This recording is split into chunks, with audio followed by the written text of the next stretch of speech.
Hello friend, स्वागत है आप सभी का अपने चैनल आस्क बोर्ड में। तो आज के इस क्लास में सबसे पहले हम ये बताना चाहते हैं कि आज का जो क्लास होने वाला है ना, सबसे ज्यादा महत्वपूर्ण होने वाला है। अगर आप लोग यहाँ देखिए 2024 में एग्जाम देने वाले हैं, यानी आपका एग्जाम इसी वर्ष होने वाला है, जस्ट आपका एग्जाम होने वाला है, उसके लिए हम क्या बता रहे हैं बाबू, यहाँ देखिए 100 सब्जेक्टिव क्वेश्चन, ये कम नहीं होता है। यानी आज होने वाला है महा मैराथन क्लास, यानी वो यहाँ पे आज आपको क्वेश्चन बताए जाएंगे जो आपके एग्जाम में कभी ना कभी पूछे गए हैं। यानी पूरा क्वेश्चन बैंक का जो निचोड़, यानी जो आपके फाइनल बोर्ड परीक्षा में पूछे जा सकते हैं, वैसे वैसे क्वेश्चन हम आपको बताने वाले हैं। तो जितना जल्दी हो सके उतना जल्दी सभी स्टूडेंट एक बार वीडियो को शेयर करेंगे, क्योंकि क्लास बाबू बहुत ही दमदार होगा, एक से बढ़कर एक क्वेश्चन देखने को मिलेगा। और सबसे यहाँ पे भारी बात यह है कि जिन बच्चों का तैयारी नहीं हो पाया है ना, जिन भी बच्चों का तैयारी अब तक नहीं हो पाया है, जल्दी से जल्दी आस्क बोर्ड ज्वाइन कीजिए। क्योंकि आप देखिए, और जिन बच्चों का तैयारी यहाँ पे केमिस्ट्री का नहीं हुआ है, सब्जेक्टिव का, तो बाबू सब्जेक्टिव का तैयारी नहीं हुआ है तो ये वीडियो देख लीजिए, आपका कुछ हद तक तैयारी, यानी बहुत हद तक तैयारी हो जाएगा। तो यहाँ पे ये क्लास किसी भी स्टूडेंट को नहीं छोड़ना है, खास करके जिनका तैयारी तो हुआ ही नहीं है वो तो बिल्कुल नहीं छोड़ेंगे। तो चलिए यहाँ पे वीडियो को शुरू करते हैं। तो जितने सारे स्टूडेंट है ना, सभी स्टूडेंट एक बार दिल से इसको शेयर कर दीजिए, क्योंकि ये क्लास होने वाला है लंबा, क्योंकि सब्जेक्टिव यहाँ पे बहुत ही ज्यादा हम लोग पढ़ने वाले हैं और सारे के सारे सब्जेक्टिव क्वेश्चन एकदम इंपॉर्टेंट है जो आपके एग्जाम में पूछे जाते हैं।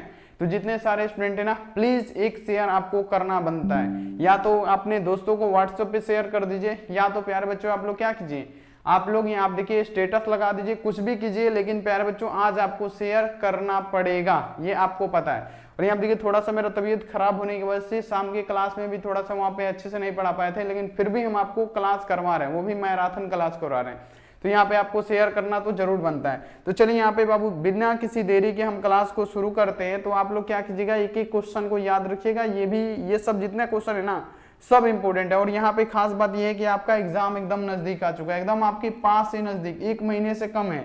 तो यहाँ पे क्या कीजिए, सभी बच्चे रेडी हो जाइए।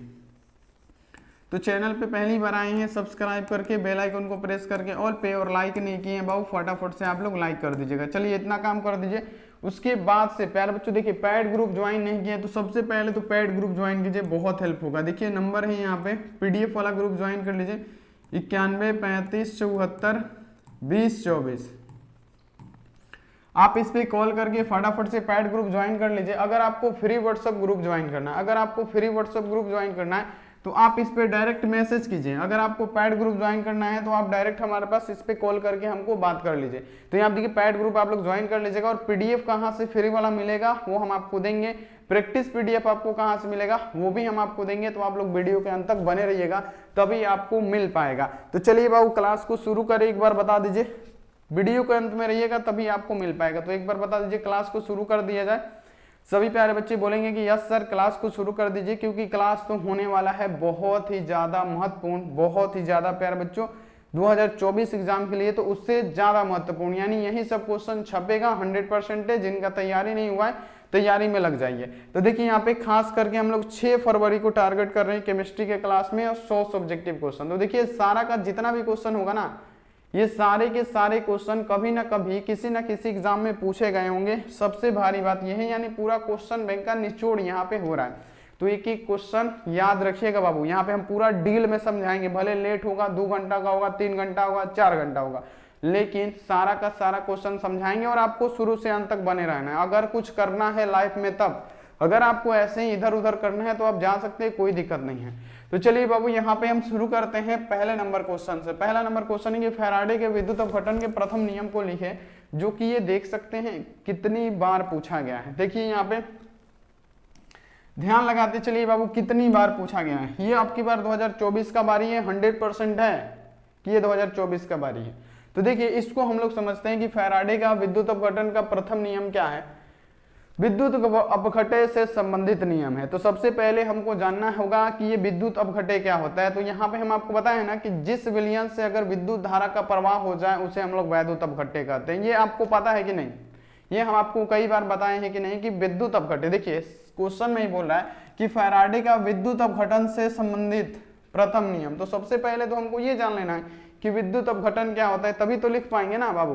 तो यहाँ पे आपको पहले से पता है कि विद्युत अपघटन किसे कहते हैं, तो जिस विलयन से विद्युत धारा का प्रवाह आसानी से हो जाए उसे हम लोग क्या कहेंगे, वैद्युत अपघट्य कहे गए। जैसे यहाँ आप देखिए विलयन यानी कोई भी शुद्ध जल में NaCl घोल देते हैं हम लोग, तो क्या हो जाता है उसमें Na और Cl यानी यहाँ पे क्या उसमें धन आयंस और ऋण आयंस आ जाते हैं, जिससे हमारा क्या होता है विद्युत धारा का प्रवाह होने लगता है। वहीं जल में आप लोग एल्कोहल घोलिएगा कुछ नहीं, विद्युत का प्रवाह नहीं होगा। चीनी घोल दीजिएगा विद्युत का प्रवाह नहीं होगा।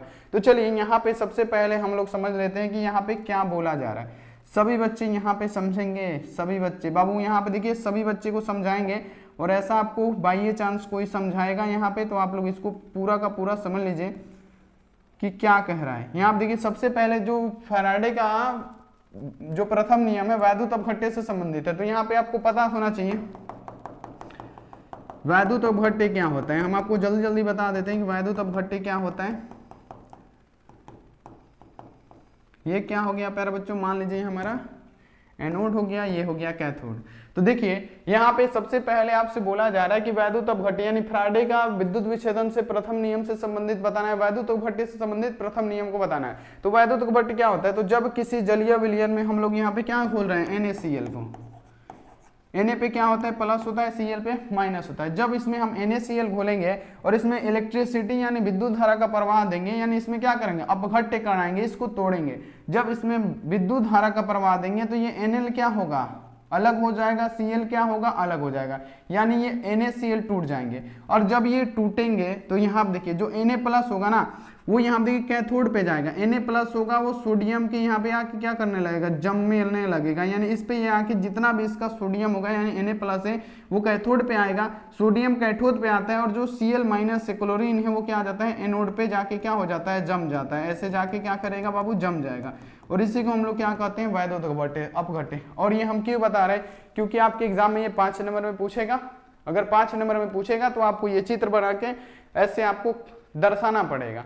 तो चलिए अब यहाँ पे वैद्युत अपघट्य तो हम लोग जान गए। तो देखिए यहाँ देखिए इस नियम के अनुसार जब किसी वैद्युत अपघट्य के विलयन में इस नियम के अनुसार वैद्युत अपघट्य के विलयन में विद्युत धारा का प्रवाह किया जाता है, तो जब इसमें हम लोग वैद्युत धारा का प्रवाह करेंगे तो पूछा यहाँ पे बोला है तो इलेक्ट्रोड पे मुक्त पदार्थ की मात्रा विद्युत अपघटन में प्रवाहित विद्युत धारा की मात्रा की क्या होती है समानुपाती होती है। यानी कहने का मतलब यह है कि इलेक्ट्रोड पे मुक्त पदार्थ की जो मात्रा होगी, ये जो इलेक्ट्रोड पे मुक्त पदार्थ की मात्रा होगी, यानी सोडियम यहाँ पे किस पे आ रहा है तो हमारा यहाँ पे कैथोड पे आ रहा है, और यहाँ देखिए क्या क्लोरीन किस पे एनोड पे आ रहा है। यानी कहने का मतलब यह है कि तो इलेक्ट्रोड पर मुक्त पदार्थ की मात्रा वैद्युत अपघट्य में विद्युत धारा की मात्रा की क्या होती है समानुपाती होती है, और यही हमारा फैराडे का विद्युत यहाँ देखिए अपघट्य का प्रथम नियम होता है। तो देखिए यहाँ पे क्या कह रहा है, यहाँ पे कह रहा है कि जब वैद्युत अपघट्य के विलयन में विद्युत धारा प्रवाहित की जाती है तो इलेक्ट्रोड पर मुक्त पदार्थ की मात्रा,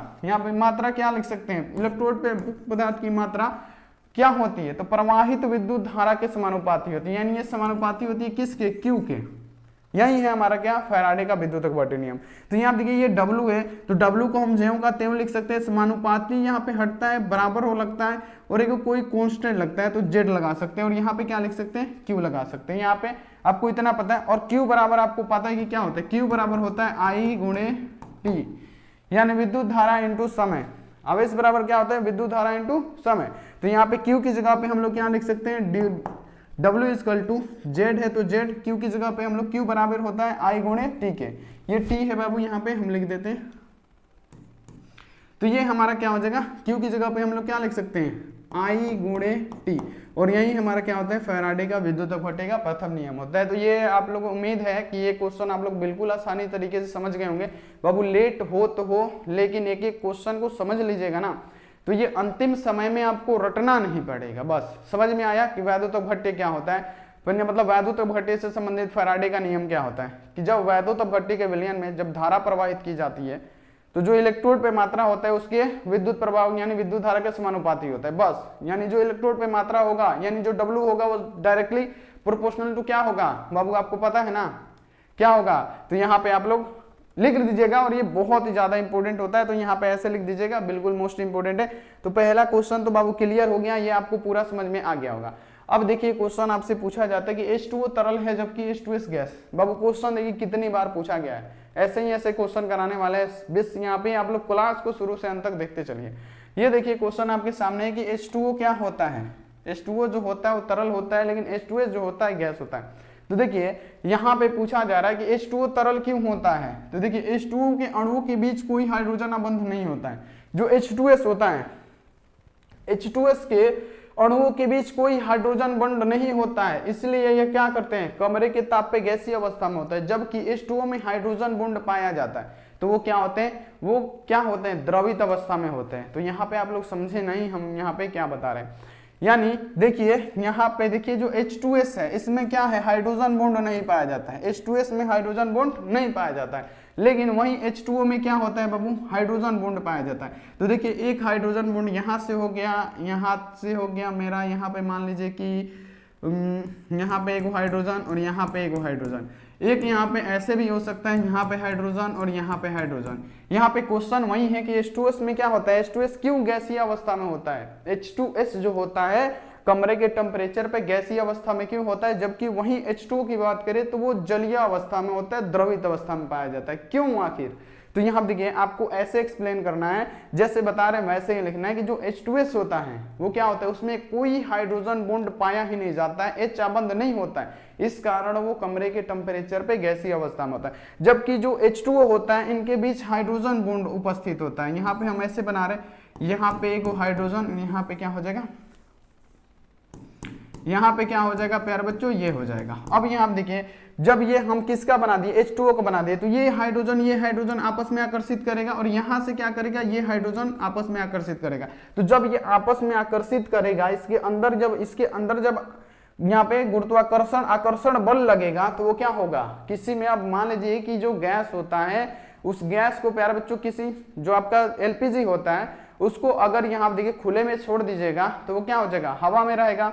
और उसमें क्या होता है, उसमें जबरदस्ती उसको ऑक्सीजन यहाँ पे क्या कर दिया, आकर्षित करा जाते हैं, एक में एक ठूसा जाता है तो वो क्या हो जाता है, द्रवित अवस्था में होता है। वहीं इसमें होता है कि जो इसमें क्या H बंध होते हैं ना, हाइड्रोजन बंध होते हैं ना, वो आपस में एक दूसरे को आकर्षित करते हैं। तो जब ये आपस में दूसरे को आकर्षित करेंगे ना तो ये जलीय अवस्था में होगा। क्यों, क्योंकि इसमें तो हाइड्रोजन बॉन्ड है, तो ये हाइड्रोजन जो बॉन्ड है ये इसको आकर्षित कर रहा है, इसको, यानी एक दूसरे को ये क्या कर रहे हैं, अपने तरफ आकर्षित कर रहे हैं। यानी कहने का मतलब ये हाइड्रोजन बॉन्ड के कारण ही ये जलीय अवस्था में होते हैं। तो आपको पूरा क्लियर हो गया होगा बाबू, वहीं पढ़ाएंगे जो एग्जाम में आएगा और आपको पूरा 100% समझा के पढ़ाएंगे, तो आप लोग प्लीज करते चलिए। देखिए क्वेश्चन है कि H2O तरल है जबकि H2S गैस। सिंपल लिखना है कि H2S गैस होता है, क्यों, क्योंकि इसमें कोई हाइड्रोजन बॉन्ड नहीं पाया जाता है। जबकि H2O जो होता है उसमें हाइड्रोजन बॉन्ड पाया जाता है जो एक दूसरे को आकर्षित करके रखता है। देखिए लिखा होगा जो इनके अणुओं के बीच आकर्षण बल अधिक होता है, यानी एक दूसरे को आकर्षित करके रखता है, इसलिए क्या होता है, तो याद रखना है कि ये क्या होता है बाबू, हमारा H2O जो होता है हमारा द्रवित अवस्था में होता है। समझ में आ गया। अब देखिए ओजोन के विरंजक गुण लिखे। देखिए कितनी बार क्वेश्चन पूछा गया बाबू, एक एक क्वेश्चन ना बहुत कीमती है, तो यहाँ पे एक एक क्वेश्चन का महत्व है, एक एक क्वेश्चन आप लोग समझिएगा।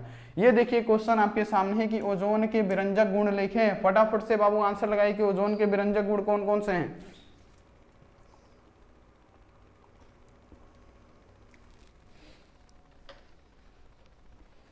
चलिए बाबू यहाँ पे आप लोग इसका आंसर लगा दीजिए जल्दी जल्दी, जितने सारे स्टूडेंट हैं ना सभी के सभी स्टूडेंट यहाँ पे आंसर लगाएंगे कि ओजोन के विरंजक गुण कौन कौन से हैं। ओजोन के विरंजक गुण, ये क्वेश्चन आता है आपके एग्जाम में, ध्यान रखना है। तो ओजोन के विरंजक गुण कौन कौन सा हो जाएंगे, तो ओजोन शक्तिशाली के रूप में कार्य करता है। फटाफट यहाँ पे लिखना है कि जो ओजोन होता है वो क्या होता है बाबू, शक्तिशाली के रूप में कार्य करता है।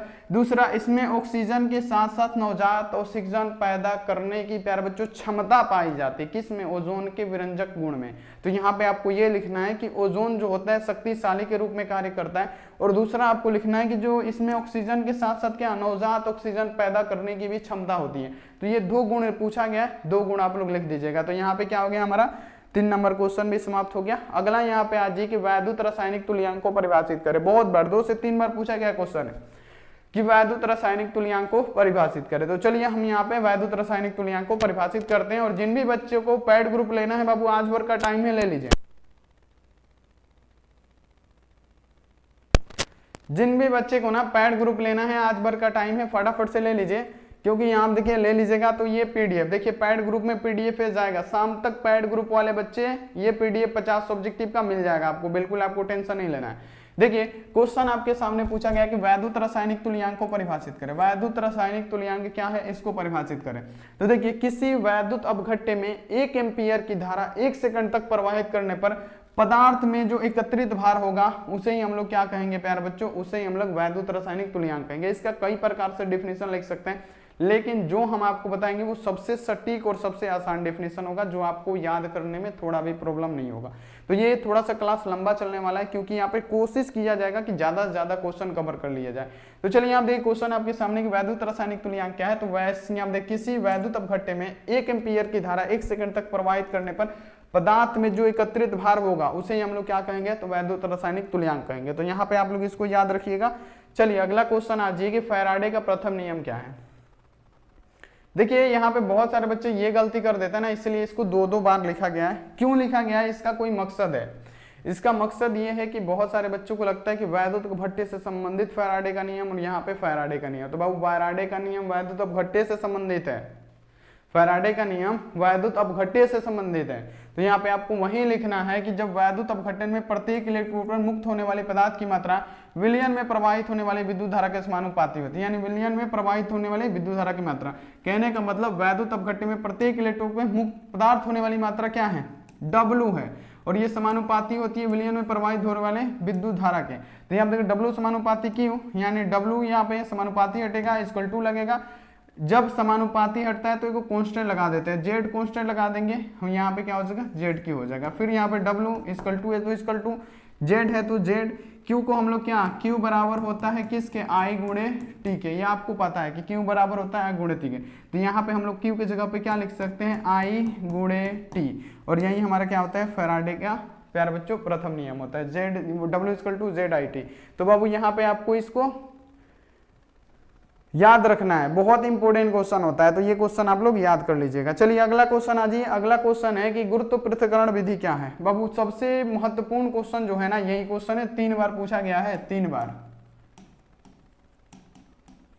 बार पूछा गया प्रश्न है। तो यहाँ पे इस प्रश्न को सभी बच्चे और जितने भी स्टूडेंट ना प्लीज शेयर कर दीजिए। ऐसा क्लास आपको नहीं मिलने वाला, इतना समझा के आपको कोई सब्जेक्टिव भी नहीं पढ़ाने वाला है। देखिए क्वेश्चन आपके सामने है कि गुरुत्व पृथक्करण विधि क्या होता है। यानी गुरुत्व पृथक्करण विधि क्या होता है कि इस विधि में सामान्यतः तब किया जाता है कि जब अयस्कों के कण प्यारे बच्चों क्या हो, बहुत ही ज्यादा अशुद्धियों से भरा हो। यानी छोटा सा अयस्क अशुद्धि इतना बड़ा, यानी कहने का मतलब क्या कि इस प्रकार की धातुओं को पूछा जा रहा है कि सामान्यतः तब किया जाता है जब, यहाँ आप देखिए, जब छोटे से कण में क्या हो, बहुत ज्यादा यहाँ पे क्या हो, अधात्री भरा हो, बहुत ज्यादा यहाँ आप देखिए अशुद्धियां भरा हो, तब इसका प्यारे बच्चों गुरुत्व पृथक्करण विधि का प्रयोग किया जाता है। तो चलिए पहले एक बार डेफिनेशन उसके बाद से समझा देंगे, आपको समझ में आ जाएगा। तो देखिए इस विधि का उपयोग सामान्यतः तब किया जाता है जब अयस्कों के कण में बहुत ज्यादा अशुद्धियां भरी होती हैं। गुरुत्व पृथक्करण विधि में इस अयस्क को बारीक पीस दिया जाता है, तब जल की धारा में धोया जाता है, जिससे क्या होता है, हल्का जो अशुद्धि होता है वो धारा के साथ बह जाती है, और जो प्यारे बच्चों और जो शेष अयस्क कण बच जाते हैं, जो शेष यहाँ आप देखिए जो हल्के कण होते हैं वो जल की धारा में बह जाती है, एवं शेष अयस्क कण क्या मतलब क्या होता है, उसमें रह जाते हैं। इसी विधि को हम लोग क्या कहते हैं, गुरुत्व पृथक्करण विधि कहते हैं। ये बहुत इंपॉर्टेंट क्वेश्चन है जिसे आप लोग याद रखिएगा कि गुरुत्व पृथक्करण विधि क्या होता है कि इस विधि का प्रयोग तब किया जाता है जब अयस्कों में ना बहुत सारी अशुद्धियां भरी हों, बहुत सारी, तब उसको क्या किया जाता है, महीन बारीक पीस दीजिए, या उसको लोढ़ा से कूच दीजिए, कुछ भी कीजिए, हथौड़ा से फोड़ दीजिए। क्या किया जाता है, मतलब उसको मशीन बारीक पीस के उसको क्या किया जाता है, जल की धारा में, जहाँ पे जल बह रहा हो वहां पे क्या, उसको प्लेट में ले जाके ऐसे ऐसे किया जाता है, इसी से। तो क्या होता है, जो अधात्री होते हैं ना वो हल्का होते हैं, कभी भी अयस्क से हल्का अधात्री होते हैं, यानी अशुद्धियां हल्की होती हैं, वो जल की धारा में बहने लगती है, बह जाएगी पूरा, और यहाँ पे जो बचेगा आपका लास्ट में वो आपका क्या बचेगा, थोड़ा सा वो अयस्क बचेगा, यानी उसको इसी प्रकार इसको क्या किया जाता है। तो इसको प्यारे बच्चों यहाँ पे समझना है कि गुरुत्व पृथक्करण विधि से उसको सांद्रित किया जाता है। तो वही हमारा होता है गुरुत्व पृथक्करण विधि की, जिसको जल की धारा में बहा के सांद्रित किया जाए। तो यहाँ पे आप लोग इसको लिख दीजिएगा, बिल्कुल इंपॉर्टेंट क्वेश्चन है। चलिए अगला क्वेश्चन आ जाइए कि आप देखिए लवण सेतु क्या है। बाबू एक एक क्वेश्चन जो बताएंगे ना, सारा का सारा क्वेश्चन इतना इंपॉर्टेंट जो आपके एग्जाम में बाबू तहलका मचाने के लिए एकदम तैयार है। और जो भी बच्चे हैं ना जिनकी तैयारी अभी नहीं हुई है, प्लीज आप लोगों से निवेदन है कि ये वीडियो जरूर देखिएगा। अगर इसमें हम 100 क्वेश्चन नहीं भी कवर कर पाते हैं ना, तो आपको क्या करना है कि अगर 50 भी कर पाते हैं तो आपको यहाँ पे दूसरा वीडियो देख लेना है। और आपको इतना अच्छे से समझा रहे हैं ना कि इसको याद करने की जरूरत नहीं है। अगर आप लोग अभी देख लेते हैं फिर इसको 2 गुना स्पीड में एक बार तुरंत जैसे क्लास खत्म होता है फिर तुरंत 2 गुना स्पीड में देख लीजिए। एकदम सही में बता रहे, सच में बता रहे, गारंटी दे रहे हैं आपको, अपना एक्सपीरियंस बता रहे कि आपसे एक भी क्वेश्चन नहीं छूटेगा, सारा का सारा याद हो जाएगा लगातार 2 बार देखने से। तो यहाँ पे आप लोग याद रखिएगा। नहीं देखना है 2 बार पीडीएफ ले लीजिए प्यारे बच्चों, पैड ग्रुप में जुड़ जाइए और यहाँ पे मिल जाएगा, आप लोग एक बार देख लीजिएगा, काम खत्म। यहाँ पे 50 क्वेश्चन याद। देखिए क्वेश्चन है कि लवण सेतु क्या होता है। तो लवण सेतु क्या होता है, तो लवण सेतु एक उल्टा यू प्रकार की एक ऐसी नली जिसमें क्या भरा होता है, जिसमें यहाँ आप देखिए KCl, NaCl, CaCl ऐसे भर दिए जाते हैं यहाँ पे। और यहाँ पे क्या किया जाता है, इनके दोनों इलेक्ट्रोडों से जोड़ दिया जाता है, उसे लवण सेतु कहते हैं। देखिए आप देखिए एक यू आकार की कांच की ऐसी नली जिसमें KCl, KMnO4, यहाँ पे क्या है KMnO3 और NH4Cl आदि वैद्युत अपघट्य भरे होते हैं। लवण सेतु डेनियल सेल में एक क्या महत्वपूर्ण भूमिका निभाता है। यह यू आकार की एक ऐसी नली होती है परंतु इसे उल्टी रखी जाती है। यहाँ पे यही होता है लवण सेतु। बस यहाँ पे आपको ऐसे ही याद रखना है, इसका यही डिफिनेशन होता है कि एक यहाँ देखिए यू प्रकार की ऐसी नली, यही है यू प्रकार की कांच की ऐसी नली जिसके अंदर क्या भर दिया जाता है बाबू, यहाँ देखिए KCl, NO3, यहाँ देखिए NH4Cl आदि वैद्युत अपघट्य भरे जाते हैं। वैद्युत अपघट्य क्या, जो विलयन में विद्युत का प्रवाहित करे, यानी जैसे NaCl हो गया, KCl होगा, जो विद्युत का प्रवाहित करे। अब ऐसा नहीं कि अल्कोहल इसमें भर दीजिएगा तब तो इसको भाटा बैठ जाएगा, ये सब गड़बड़ हो जाएगा। इसमें ऐसे कि नहीं चीनी का घोल घोर दे, नहीं, वैद्युत अपघट्य घोलना है जिससे विद्युत धारा प्रवाहित हो जाए, जिस विलयन से विद्युत धारा प्रवाहित हो जाए वैद्युत अपघट्य कहते हैं। तो वही वैद्युत अपघट्य को भरना है, एक उल्टा यू प्रकार की ऐसी कांच की नली जिसमें आपको वैद्युत अपघट्य यहाँ पे क्या करना है, भर देना है। और इसको बता देना है कि इसको क्या आप देखिए यह लवण सेतु के डेनियल सेल में एक महत्वपूर्ण भूमिका निभाती है। यह यू आकार की होती है परंतु इसको उल्टी रखी जाती है। तो यहाँ पे आपको इसको याद रखना है। बहुत बढ़िया क्वेश्चन है, ऐसे ऐसे क्वेश्चन आप लोग याद रखिएगा। अगला आज ये कि किसी तरल में अवाष्पशील मिला देने पर उसके वाष्प दाब में कमी क्यों आती है। बाबू सब के सब क्वेश्चन मोस्ट इंपोर्टेंट है कि किसी तरल पदार्थ में पूछा जा रहा है कि कोई यहाँ देखिए अवाष्पशील विलय मिला देने पर इसके वाष्प दाब में कमी क्यों आती है। और इसको थोड़ा भी चाहे आप कितना भी कर ले, हम इसको पूरा समझा के ही क्लास करवाएंगे। क्यों कराएंगे, क्योंकि हमको पता है कि अगर बच्चा मेरा एक बार समझ लिया ना, उसको रटने की जरूरत नहीं पड़ेगी। बस यही कारण है कि इसको स्लो स्लो करवाएंगे। यानी किसी तरल में अवाष्पशील विलय मिला दिया जाए तो उसके वाष्प दाब में कमी आती है। क्यों, तो किसी तरल में अवाष्पशील विलय मिला देने पर उसके वाष्प दाब में कमी आती है क्योंकि विलयन की सतह पर द्रव अणुओं की संख्या घट जाती है। मेन बात है कि विलयन की सतह पे जो द्रव अणु होते हैं उनकी संख्या घट जाती है। यही कारण होता है कि किसी भी तरल में अवाष्पशील मिला दिया जाए तो उसके वाष्प दाब में कमी आ जाती है। तो बाबू यहाँ पे आपको याद रखना है। क्वेश्चन पढ़िएगा एक बार तो आपको खुद ब खुद समझ में आने लगेगा कि किसी तरल में अवाष्पशील विलय मिला दिया जाए तो उसके वाष्प दाब में कमी क्यों आती है। तो कमी इसलिए आती है क्योंकि द्रव अणुओं की संख्या घट जाती है। द्रव अणुओं की संख्या घट जाती है तो यहाँ पे क्या होगा, उसमें कमी तो जरूर आएगा। अब आप दौड़ रहे हैं, आपके दौड़ने के मान लीजिए कि आप गाड़ी चला रहे हैं, अब गाड़ी चला रहे सामने 10-12 को ब्रेकर लगा दिया जाए तो आपकी क्या होगा, बिना ब्रेकर का बाइक तो आप 60-70 का चला रहे थे और जैसे गांव में आए हर दुआरी पे को ब्रेकर लग गया तो आपका स्पीड क्या हो जाएगा, कम हो जाएगा। तो वहीं द्रव अणुओं की संख्या कम हो जाती है। तो इसलिए क्या होता है प्यारे बच्चों, यहाँ पे किसी भी तरल में अवाष्पशील अगर मिला दीजिएगा तो उसमें वाष्प दाब में कमी तो आएगी ही, 100% है। चलिए अगला क्वेश्चन आ जाइए। अगला क्वेश्चन है कि न्यूक्लियक अम्ल क्या होता है और इसके 2 महत्वपूर्ण यहाँ पे कार्य को लिखें। क्या पूछा गया, न्यूक्लियक अम्ल क्या होता है। सबसे मेन बात है, देखिए 2011-2020 में पूछा गया क्वेश्चन है। सारा का सारा बाबू इंपोर्टेंट क्वेश्चन करा रहे हैं, तो एक भी क्वेश्चन इधर सब के सब याद होना ही चाहिए और हम आपको याद करा के मानेंगे। देखिए यहाँ पे न्यूक्लियक अम्ल क्या होते हैं, इसके 2 महत्वपूर्ण कार्य लिखें। न्यूक्लियक अम्ल क्या होते हैं, तो कोशिका का नाभिक एक पीढ़ी से दूसरी पीढ़ी में विशिष्ट गुणों की सदृश्य करता है, यह आनुवंशिकी कहलाती है। इसका देखिएगा डिफिनीशन थोड़ा सा अजीब होता है। न्यूक्लियक अम्ल क्या होता है, ये पॉलीमर होता है न्यूक्लियोटाइडस का, याद रखना है। अगर पूछेगा कि न्यूक्लियक अम्ल पॉलीमर तो ये न्यूक्लियोटाइडस का होता है। देखिए क्वेश्चन है कि न्यूक्लियक अम्ल यहाँ देखिए क्या है? देखिए, कोशिका का नाभिक एक पीढ़ी से दूसरे पीढ़ी में विशिष्ट गुणों की सदृश करता है, इसे हम लोग आनुवंशिकी कहते हैं। और कोशिका के नाभिक में उपस्थित वे कण जो आनुवंशिकता के लिए उत्तरदायी होते हैं क्रोमोसोम कहलाते हैं। और ये प्रोटीन तथा अन्य प्रकार के जैव अणुओं से मिलाकर बने होते हैं, जिन्हें हम लोग क्या कहते हैं? तो हम कहते हैं न्यूक्लियक अम्ल। देखिएगा कितना जबरदस्त डिफिनेशन है, ऐसा लिखना ही पड़ेगा आपको, तभी नंबर मिलेगा। आपको लिखना है कि कोशिका का नाभिक एक पीढ़ी से दूसरी पीढ़ी में विशिष्ट गुणों को सदृश करता है, यह आनुवंशिकी कहलाता है। कोशिका के नाभिक में उपस्थित वे कण जो आनुवंशिकता के लिए उत्तरदायी होते हैं क्रोमोसोम कहलाते हैं। और ये प्रोटीन तथा अन्य प्रकार के जैव अणु से मिलकर बना होता है। प्रोटीन और अन्य प्रकार के जैव अणु से मिलकर बना होता है, जिसे हम लोग क्या कहते हैं? न्यूक्लियक अम्ल कहते हैं। और आपको लिख देना है कि न्यूक्लियक अम्ल का पॉलीमर होता है न्यूक्लियोटाइड्स। तो यहाँ पे देखिए आपको ये सब लिख देना है, बिल्कुल मोस्ट इंपोर्टेंट क्वेश्चन है। तो ये भी उम्मीद है कि समझ में आ गया होगा। अब यहाँ आप देखिए क्वेश्चन कितना जबरदस्ती कि हैलोजन परिवार के कौन कौन से सदस्य होते हैं? हैलोजन परिवार के कौन कौन से सदस्य होते हैं? बहुत बढ़िया क्वेश्चन है। हैलोजन, हैलोजन का मतलब क्या? एक्स। हैलोजन का मतलब क्या? एक्स। एक्स में क्या होता है? हैलोजन परिवार के कौन कौन से सदस्य? फ्लोरीन, क्या होता है? Chlorine, bromine, iodine. ये हमारे क्या होते हैं? हैलोजन परिवार के ये सदस्य होते हैं। तो यहाँ पे आपको इतना ही लिखना है। अगर आप इसे चाहें, देखिए 2021, 12, 17 का ये क्वेश्चन है, बहुत इंपॉर्टेंट क्वेश्चन है।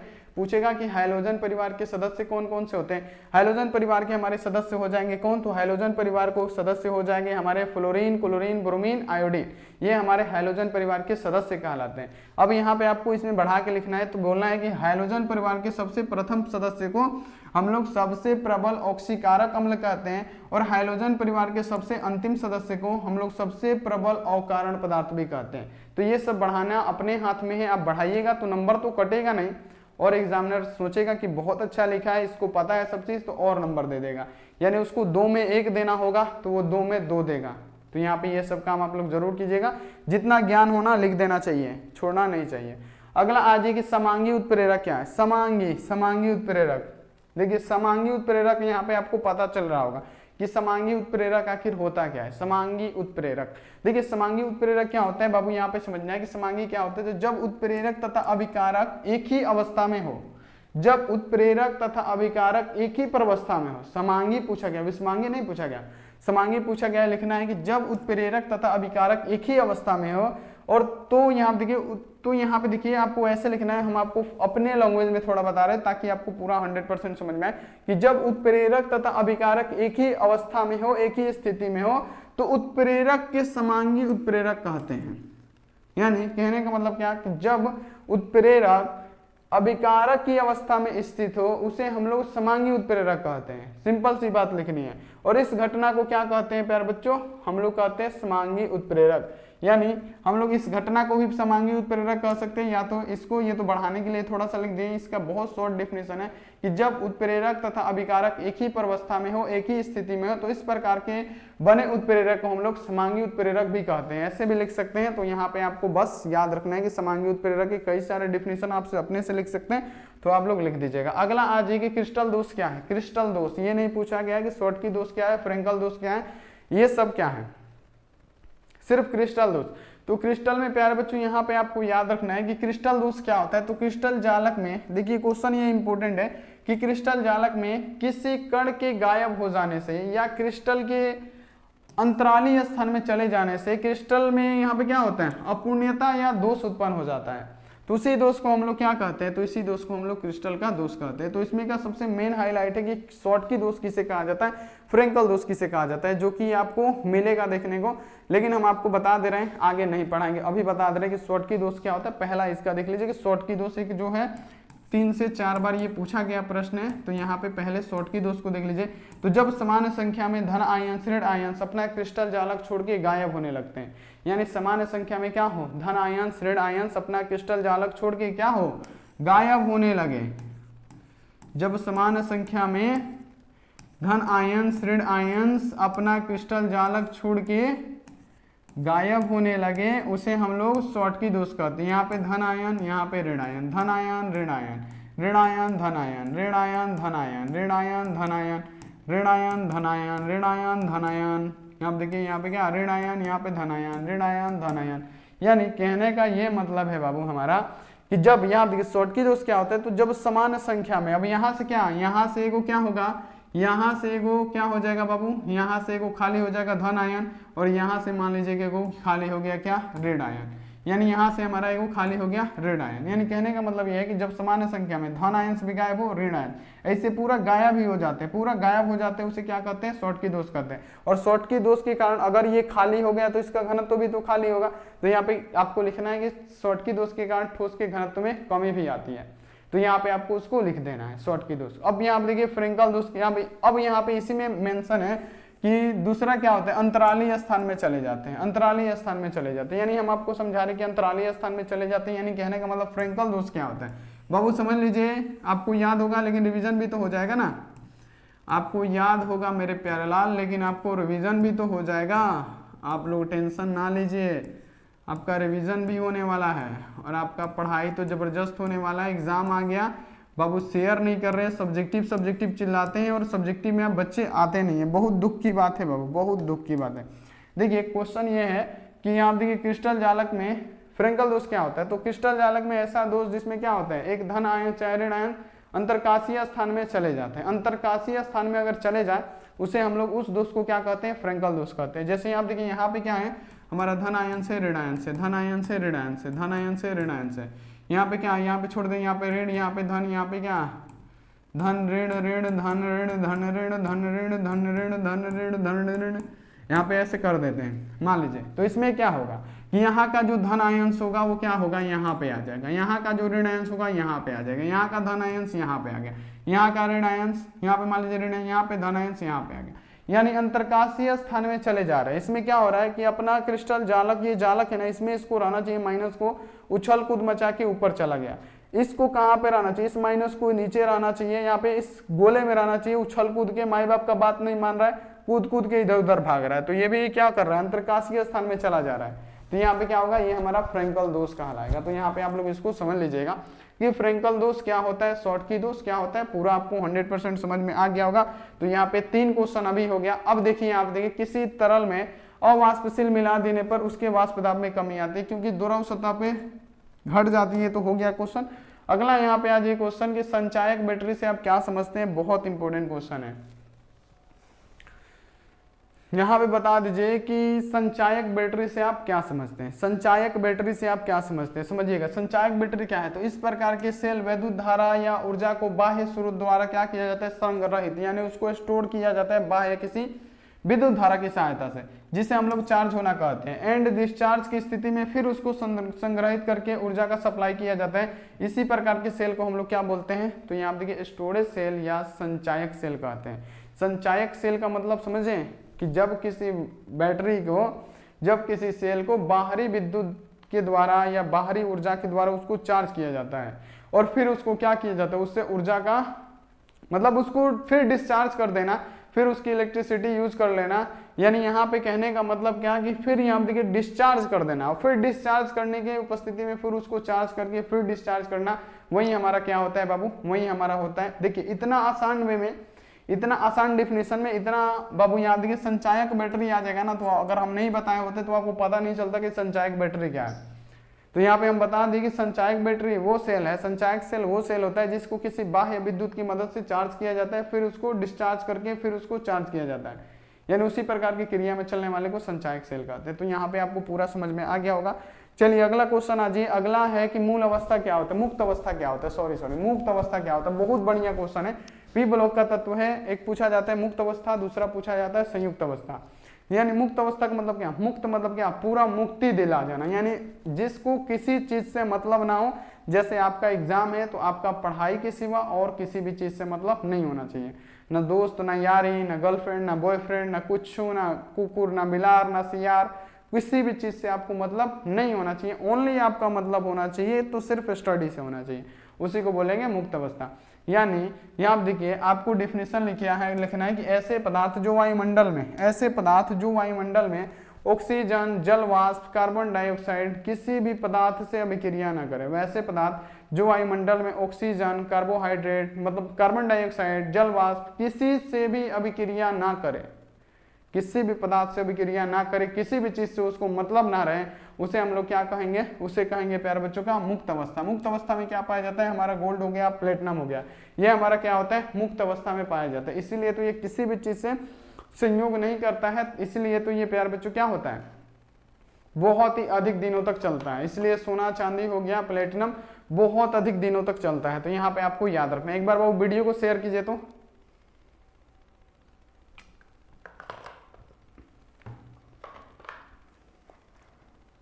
देखिए सब्जेक्टिव है, सब्जेक्टिव फास्ट नहीं कराएंगे, हम बताते हैं कि सब्जेक्टिव को हम सब्जेक्टिव की तरह बताते हैं, ऑब्जेक्टिव को हम ऑब्जेक्टिव की तरह बताते हैं, ये सच्चाई है हम में। तो यहाँ पे समझिए, समझा रहे तो एक बार समझ लीजिएगा तो 100% समझ में आएगा। अगला आज की वाष्प पदार्थ के अवक्षेपिक अवनमन में संबंध में रावल का नियम क्या है।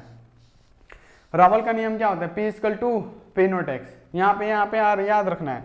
लेकिन यहाँ पे अगर आपसे पूछा जा रहा है कि आप देखिए, पूछा जा रहा है कि यहाँ पे वाष्प दाब के अवक्षेपिक अवनमन के संबंध में रावल का नियम क्या है। तो देखिए यहाँ पे क्वेश्चन है कि किसी तनु विलयन के वाष्प दाब का अवक्षेपिक अवनमन में उपस्थित विलय के मूल प्रभाज के बराबर होता है। यानी कहने का मतलब क्या, PO - PS बटा PO ये बराबर किसके होता है, तो ये बराबर होता है विलय के मोल प्रभाज। और विलय के मोल प्रभाज को हम लोग किससे सूचित करते हैं, तो n बटा n प्लस N से। तो यही हमारा क्या होता है, वाष्प दाब के अवक्षेपिक संबंध में रावल का नियम। तो बाबू कितना इजी है, कितना इजी है, इसी प्रकार लिखना, ये सूत्र लिख देना, बस बाबू हो गया। समझ लीजिए यहाँ पे, यही आपका राइट आंसर हो गया कि किसी तनु विलयन के वाष्प दाब का अवक्षेपिक अवनमन, किसी तनु विलयन के वाष्प दाब का अवक्षेपिक अवनमन उपस्थित विलय के मोल प्रभाज के बराबर होता है, उपस्थित विलय के मोल प्रभाज के बराबर होता है। और विलय का मोल प्रभाज आपको पता है कि n बटा n प्लस N होता है। तो बाबू मेरे शेर ऐसे ही लिख देना है और ये लिख देना है, बिल्कुल आपका 100% नंबर मिलेगा। अगला आ जाएगी नाइट्रोजन के अणु कम क्रियाशील क्यों होते हैं। अब बताइए, नाइट्रोजन के अणु कम क्रियाशील क्यों होते हैं। बहुत बढ़िया क्वेश्चन है। आप लोग बोलते हैं ना इनऑर्गेनिक ऑर्गेनिक सब चीज है इसमें, सब चीज का मजा लीजिए। और नहीं हो पाएगा, ज्यादा से ज्यादा 50 क्वेश्चन होगा, ज्यादा लेट होगा तो 50 क्वेश्चन कर लिया जाएगा। लेकिन प्यारे बच्चों जितना भी किया जाए ना एकदम पूरा डीपली किया जाएगा ताकि आपको समझने में दिक्कत ना हो। देखिए नाइट्रोजन के अणु कम क्रियाशील क्यों होते हैं, कम क्रियाशील क्यों होते हैं। तो देखिए 2 नाइट्रोजन परमाणु त्रिक आबंध द्वारा बंधे होते हैं, 2 नाइट्रोजन परमाणु त्रिक आबंध द्वारा बंधे होते हैं, ध्यान रखिएगा। यहाँ देखिए जुड़े होते हैं। नाइट्रोजन परमाणु बहुत छोटे आकार के होने के कारण त्रिक बंधन की लंबाई भी बहुत छोटी होती है, जिसके कारण आबंध में यहाँ देखिए वियोजन ऊर्जा बहुत कम होता है। इसी कारण नाइट्रोजन के अणु क्या होते हैं, कम क्रियाशील होते हैं। जैसे यहाँ देखिए आप लोग वर्ग 15 के तत्व पढ़े होंगे, 15 के तत्व में क्या है,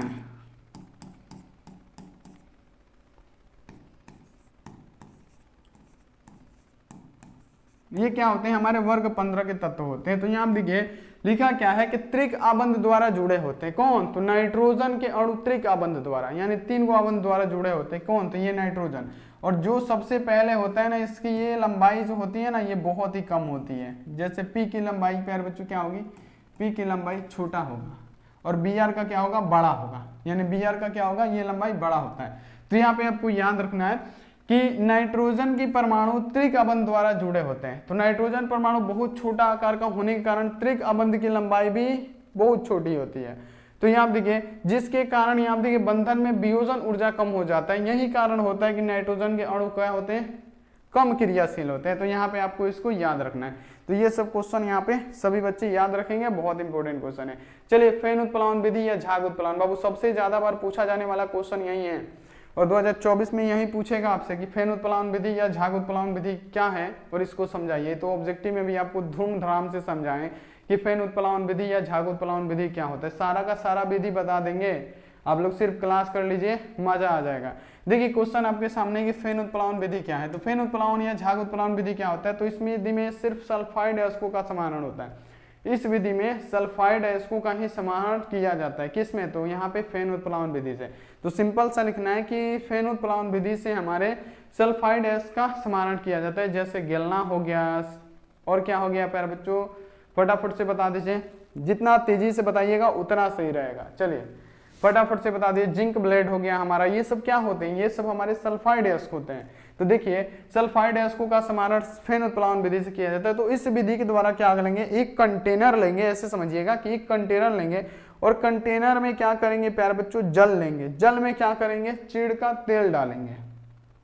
चिड़ का तेल डालेंगे और उसमें क्या करेंगे प्यारे बच्चों, हमारा अशुद्ध अयस्क जो होगा उसको डालेंगे। यहाँ आप देख लीजिए, जैसे पढ़ते हैं कि इस विधि में बारीक पीसे हुए अयस्क को जल तथा चिड़ के तेल में मिश्रित करके डाल दिया जाता है एवं मिश्रण में एक, यहाँ देखिए, ऊर्ध्वाधर नली की सहायता से वायु की प्रवाहित की जाती है, जिससे शुद्ध अयस्क के कण क्या होते हैं, तेल के साथ झाग बन के टैंक के ऊपर आ जाते हैं और जो अशुद्धियां होती है वो क्या होती है, नीचे बैठ जाती है। इसी को हम लोग क्या कहते हैं, तो इसी को हम लोग झाग उत्प्लावन विधि कहते हैं, फेन उत्प्लावन विधि कहते हैं।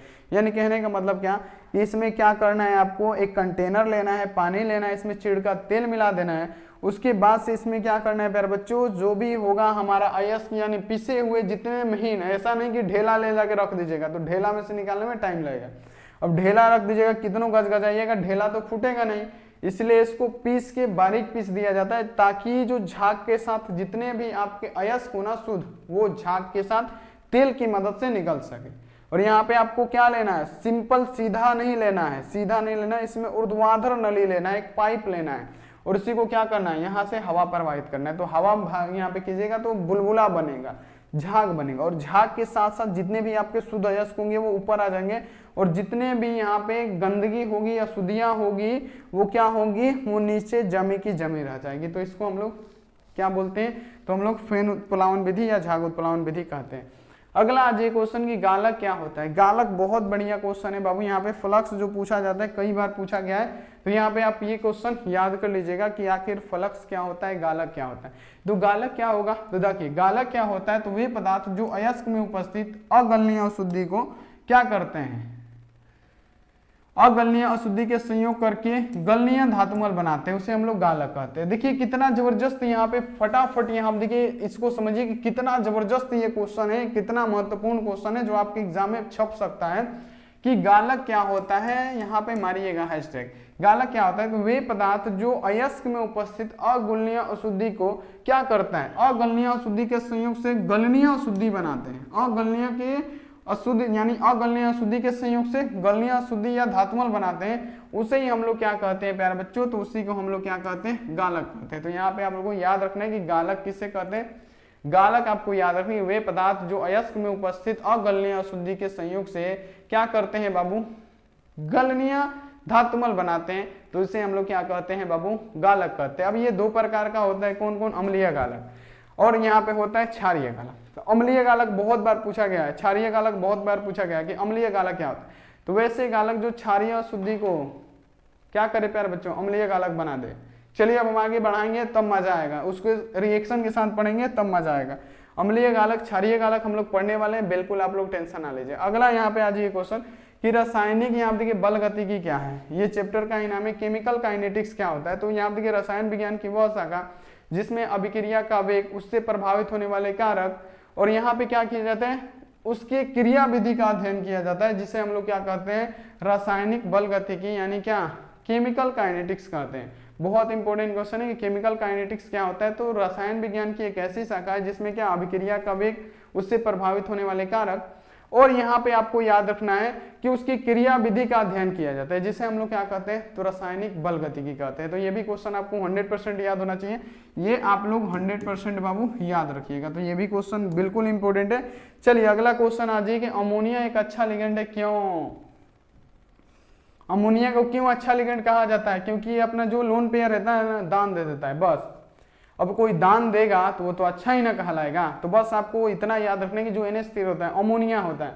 अमोनिया पूछा जा रहा है कि सबसे अच्छा लिगेंड क्यों माना जाता है, क्योंकि इसमें जो यहाँ पे होता है ना लोन पेयर, इसका वो क्या कर देता है, अपना लोन पेयर दान कर देता है, इसलिए इसको क्या किया जाता है, इसको सबसे अच्छा लिगेंड माना जाता है। देखिए जैसे ये क्वेश्चन पूछेगा आपके एग्जाम में, तो आपको क्या लिखना है, 21 नंबर क्वेश्चन कि अमोनिया एक अच्छा लिगेंड क्यों होता है, अमोनिया एक अच्छा लिगेंड क्यों होता है। तो अमोनिया के पास एक क्या होता है, इलेक्ट्रॉन की निर्जल जोड़ी होती है, जिसे वो क्या कर देता है, दान दे देता है, यानी डोनेट कर देता है। तो यहाँ देखिए क्वेश्चन है कि अमोनिया एक अच्छा लिगेंड क्यों होता है। तो अमोनिया यानी NH3 के पास एक इलेक्ट्रॉन की निर्जल जोड़ी होती है, जो क्या कर देता है, डोनेट के लिए उपलब्धि होती है, यानी डोनेट कर देता है, दान दे देता है। यही कारण है कि अमोनिया एक अच्छा लिगेंड कहलाता है। बस यहाँ पे इतना ही याद रखना है कि अमोनिया अच्छा लिगेंड इसीलिए कहलाता है कि अमोनिया के पास एक इलेक्ट्रॉन की निर्जल जोड़ी होती है जो उसको जब क्या करता है, वो डोनेट कर देता है किसी को, यहाँ पे दान में दे देता है। तो इसे क्या कहेंगे हम लोग, इसीलिए क्या कहेंगे कि जो अमोनिया होगा हमारा क्या होगा, अच्छा लिगेंड कहलाएगा। चलिए अगला क्वेश्चन आ जाइए कि NH3 का क्वथनांक pH3 से ज्यादा होता है, व्याख्या करें। ये सब क्वेश्चन होते हैं बाबू, यहाँ पे ऐसे ऐसे क्वेश्चन आपको कोई नहीं बताएगा कि अमोनिया का क्वथनांक pH3 से ज्यादा होगा, फास्फोरस से ज्यादा होगा। क्यों, जल्द जल्दी बताइए। अमोनिया का क्वथनांक फास्फोरस से ज्यादा होगा। तो सबसे पहले इसको जानने के लिए आपको जानना होगा वर्ग 15। देखिए यहाँ पे आपको पता होना चाहिए कि वर्ग 15 का तत्व कौन सा होता है, नाना, पापा, आशा, सब, बीमार, बिहार, ये क्या होते हैं हमारे, ये हमारे वर्ग 15 के तत्व होते हैं। तो देखिए पहले डिफिनेशन पढ़ते हैं, तब यहाँ पे इसको बारीकी से पढ़ेंगे ताकि आपको 100% समझ में आए। NH3 में N का आकार छोटा होने के कारण विद्युत ऋणात्मक अंतर ज्यादा होता है, यानी NH3 में जो N का, देखिए शुरू से अंत तक जाइएगा तो इसका आकार बढ़ता चला जाएगा 15 में, याद रखिएगा वर्ग 15 के में अगर शुरू से अंत तक जाइएगा, शुरू से अंत तक, तो देखिए N का आकार P से बड़ा होगा, यानी P का आकार N से बड़ा होगा, और यहाँ देखिए S का आकार किससे बड़ा होगा, P से, यानी यहाँ पे बढ़ता चला जाएगा। इसमें क्या होता है, P से बड़ा, यहाँ पे देखिए N से बड़ा P, और P से बड़ा S, S से बड़ा S, B, SC पे बड़ा B, आकार की बात करें। यानी कहने का मतलब यहाँ पे समझिएगा कि NH3 में N का आकार छोटा होने के कारण विद्युत ऋणात्मक अंतर ज्यादा होता है, जबकि pH3 में P का आकार बड़ा होने के कारण N से P का विद्युत ऋणात्मक अंतर कम पाया जाता है, इसीलिए NH3 का क्वथनांक pH3 से ज्यादा होता है। देखिए इतना सटीक डिफिनेशन, यानी हम आपको यहाँ पे समझा रहे हैं कि N3 में N का आकार छोटा होने के कारण, यानी जो N है इसका आकार छोटा है, तो इसमें क्या होगा, विद्युत ऋणात्मक अंतर ज्यादा होगा, यानी इसका जो बॉन्ड लंबाई होगा तीनों का ये लंबा लंबा खींचेगा। इसमें क्या हो रहा है, विद्युत ऋणात्मक अंतर ये ज्यादा हो रहा है, और वहीं P का आकार N से बड़ा होगा, यानी P क्या होगा, इससे बड़ा होगा, इससे बड़ा होगा। तो ये जो विद्युत ऋणात्मक अंतर है ना, ये जो बॉन्ड की लंबाई ये हमारी क्या होगी, छोटी होगी। यही कारण है, बस ध्यान इतना ही रखना है कि ये छोटा होगा, NH3 हमारा छोटा होता है, यानी N में NH3 में N का आकार छोटा होने के कारण ये जो हमारा बॉन्ड होता है इसका लंबाई क्या होता है, अधिक होता है, यानी इसके बीच के जो विद्युत ऋणात्मक अंतर होंगे वो ज्यादा होंगे। वहीं P का क्या होगा, P का आकार बड़ा होने के कारण, इससे बड़ा होगा ना, तो ये जो विद्युत ऋणात्मक अंतर होंगे ना, ये जो बॉन्ड वाला, ये क्या होंगे, हमारे छोटे होंगे। यही कारण होता है, यही कारण होता है कि जो NH3 का क्वथनांक होता है pH3 से ज्यादा होता है। तो यहाँ पे आपको सिंपल सा यही लिखना है कि NH3 में N का आकार छोटा होने के कारण विद्युत ऋणात्मक अंतर ज्यादा होता है, जबकि pH3 में P का आकार बड़ा होने के कारण, देखिए इत्तु सा P का बड़ा सा, यानी बड़ा आकार होने के कारण विद्युत ऋणात्मक अंतर बहुत ही कम पाया जाता है। यही कारण है, तो यही कारण लिख दीजिएगा बाबू। ऐसे कोई समझाएगा आपको, नहीं समझाएगा, तो हम आपको समझा रहे हैं, तो प्लीज ये समझ समझ के पढ़ लीजिए, जिंदगी बदल जाएगा बाबू। केमिस्ट्री आसान नहीं होता है, लेकिन आसान आपको हम बना रहे हैं, हम बना रहे हैं, हम बना रहे हैं। तो प्यारे बच्चों यहाँ पे समझ जाइए, बिल्कुल इंपॉर्टेंट क्वेश्चन है। अगला आज जी के ओजोन के विरंजक गुण कौन कौन से, बहुत बढ़िया। तो ओजोन क्या होता है, शक्तिशाली के रूप में कार्य करता है, इसमें ऑक्सीजन के साथ साथ नवजात ऑक्सीजन पैदा करने की भी क्षमता होती है। तो यहाँ पे आप लोग लिख दीजिएगा, देखिए कितना बार क्वेश्चन पूछा गया। चलिए अगला क्वेश्चन आ जाइए। अगला क्वेश्चन है कि रासायनिक अभिक्रिया से आप क्या समझते हैं। बहुत बढ़िया क्वेश्चन, एकदम लॉलीपॉप क्वेश्चन है, जो एग्जाम में बाबू बार बार पूछे जाते हैं। देखिए क्वेश्चन आपके सामने ये है, क्वेश्चन ये पूछा गया है कि रासायनिक अभिक्रिया से आप क्या समझते हैं। लिखिए रासायनिक अभिक्रिया, what do you understand by chemical reaction, यानी रासायनिक अभिक्रिया से आप क्या समझेंगे। तो समझिए रासायनिक अभिक्रिया से हम क्या समझते हैं। तो जब कोई दो या दो से अधिक पदार्थ या अभिकारक आपस में मिलकर या अभिक्रिया करके अपने रासायनिक गुणों में परिवर्तित होकर एक नया उत्पाद का निर्माण कर दे, उसे ही हम लोग क्या कहते हैं, रासायनिक अभिक्रिया कहते हैं। फटाफट बाबू लिखिएगा इसे कि रासायनिक अभिक्रिया से आप क्या समझते हैं। यहाँ पे what do you understand by chemical reaction, यानी यहाँ पे पूछा जा रहा है कि रासायनिक अभिक्रिया से क्या समझते हैं। तो जब कोई दो या दो से अधिक पदार्थ या अभिकारक आपस में मिलकर अपने रासायनिक गुणों में परिवर्तित होके एक नया यहाँ पे क्या उत्पाद बना दे, उसे ही हम लोग क्या कहेंगे, तो रासायनिक यहाँ पे क्या बोलेंगे, अभिक्रिया कहेंगे।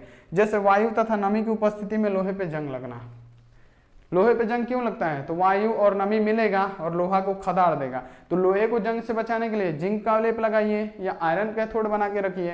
तो ये सब प्यारे बच्चों क्वेश्चन बढ़ाना तो आपके हाथ में। तो ये समझ में आया ना कि रासायनिक अभिक्रिया क्या होता है। तो यहाँ देखिए, जब कोई दो या दो से अधिक अभिक्रिया करके क्या करे, आपस में संयोग करके रासायनिक गुण में परिवर्तित होकर एक नए यहाँ देखिए उत्पाद को बना दे, उसे ही हम लोग क्या कहते हैं? तो रासायनिक अभिक्रिया कहते हैं। अब देखिए क्वेश्चन आपके सामने क्या है। क्वेश्चन देखिएगा, क्वेश्चन आप पढ़िएगा कि गोताखोर गहरे समुद्र में हीलियम के साथ ऑक्सीजन के मिश्रण क्यों प्रयोग करते हैं? जो गोताखोर होते हैं वो हीलियम के साथ ऑक्सीजन क्यों ले जाते हैं? हीलियम के साथ बाबू ऑक्सीजन क्यों ले जाते हैं? तो देखिए, हीलियम के साथ ऑक्सीजन ले जाते हैं, लेकिन यहाँ पे एक बात आता है कि हीलियम के साथ नाइट्रोजन काहे नहीं ले जाते हैं? हीलियम के साथ ऑक्सीजन ही काहे ले जाते हैं? तो चलिए आप देखिए, या ऑक्सीजन के साथ हीलियम ही काहे ले जाते हैं? ये क्वेश्चन पूछ देगा कि गोताखोर यहाँ देखिए गहरे समुद्र में हीलियम के साथ नाइट्रोजन क्यों ले जाते हैं, भले नाइट्रोजन क्यों नहीं ले जाते हैं, ऑक्सीजन क्यों ले जाते हैं? तो यहाँ पे ये क्वेश्चन का आंसर आप लोग देखिएगा कि देखिए, गहरे समुद्र में नाइट्रोजन रक्त में घुल जाती है, जिससे गोताखोर के ऊपर आने वाले भयंकर दर्द उत्पन्न हो जाएंगे। यानी जो नाइट्रोजन गैस होगा आपका, नाइट्रोजन गैस इसलिए नहीं ले जाते हैं कि जब गोताखोर सांस लेगा तो उसके रक्त के अंदर क्या चला जाएगा? नाइट्रोजन। और जब नाइट्रोजन रक्त के अंदर जाएगा तो वो क्या करेगा? उसको बहुत ही भयंकर दर्द होगा। तो प्यारे बच्चों, क्या होगा? उसके अंदर बहुत ही ज्यादा भयंकर दर्द उत्पन्न हो जाएगा। इसलिए हीलियम रक्त में क्या होता है? नहीं घुलता है। इसी कारण गोताखोर क्या करते हैं? समुद्री जल में ऑक्सीजन के अलावा हीलियम का ही मिश्रण ले जाते हैं। अब पूछेगा बाबू क्वेश्चन आपसे कि जो गोताखोर होते हैं, ध्यान रखिएगा, जो गोताखोर होते हैं वो मतलब ऑक्सीजन के साथ हीलियम ही काहे ले जाते हैं? यहाँ पे नाइट्रोजन क्यों नहीं ले जाते? तो नाइट्रोजन को आपको लिखना है कि नाइट्रोजन क्या होती है? जल में, यहाँ पे देखिए क्या होती है? रक्त में घुल जाती है, रक्त में घुलनशील होती है नाइट्रोजन। यानी जो गोताखोर श्वासन लेंगे, सांस लेंगे तो नाइट्रोजन क्या होगी? रक्त के अंदर चली जाएगी, जिससे उनको बहुत ही भयंकर दर्द होगा। तो दर्द में यहाँ पे क्या करेंगे? वो नीचे जाके गोताखोरी करेंगे, लाश ढूंढेंगे, काम करेंगे, किसी को बचाएंगे नहीं। जब खुदे देह में दर्द होगा तो भागेंगे ना। यानी वो क्या होती है? नाइट्रोजन क्या होती है? जो रक्त होता है उसमें घुलनशील होती है, जिससे भयंकर दर्द होगा। लेकिन वही हीलियम जो होता है वो रक्त में घुलनशील नहीं होता है। इसी कारण जो, और या क्या होता है, वो हल्का भी गैस होता है हीलियम। तो यहाँ पे इसी कारण क्या करते हैं बाबू? हीलियम को ही ले जाते हैं। तो यहाँ पे आपको समझ में आ गया होगा पूरा का पूरा क्वेश्चन। चलिए अगला क्वेश्चन आ जाइए कि यहाँ देखिए उत्प्रेरक क्या है? उत्प्रेरक क्या होता है? तो देखिए उत्प्रेरक क्या है? वह पदार्थ जो किसी रासायनिक अभिक्रिया को परिवर्तित कर दे, परंतु स्वयं तथा गुण क्या हो? भार जो हो उसका क्या रहे? भार की दृष्टि से अभिक्रिया में रासायनिक रूप से क्या रहे? अपवर्तित रहता है। उसे हम लोग क्या कहते हैं? उत्प्रेरक कहते हैं। बहुत बढ़िया क्वेश्चन है, पूछा गया क्वेश्चन है बाबू कि उत्प्रेरक क्या होता है। तो वह पदार्थ जो किसी रासायनिक अभिक्रिया को परिवर्तित कर देता है, परंतु स्वयं गुण तथा भार की वृद्धि से क्या अभिक्रिया में रासायनिक रूप से अपरिवर्तित रहता है। स्वयं यहाँ पे क्या करता है? स्वयं गुण तथा भार के दृष्टिकोण से अभिक्रिया के रासायनिक रूप में अपरिवर्तित रहता है। यानी क्या करता है? रासायनिक अभिक्रिया का वेग जो क्या करेगा? परिवर्तित, अभिक्रिया परिवर्तित कर देगा, लेकिन स्वयं भार और दृष्टि से क्या रहेगा? यहाँ पे अपवर्तित रहेगा, जिसे हम लोग क्या कहेंगे? उत्प्रेरक कहेंगे। और यहाँ देखिए इसी घटना को हम लोग क्या कहते हैं? उत्प्रेरकीय परिघटना भी कहते हैं। तो यहाँ पे आप लोग इसको लिख दीजिएगा, मोस्ट इंपोर्टेंट क्वेश्चन है। अगला आ जाइए कि ठोस प्राय असंपीड्य क्यों होता है? यानी कहने का मतलब ये है कि ठोस कठोर क्यों होता है? ठोस असंपीड्य क्यों होता है? ठोस पे दाब का प्रभाव क्यों नहीं पड़ता है? ठोस को दाबने पे दबता काहे नहीं है?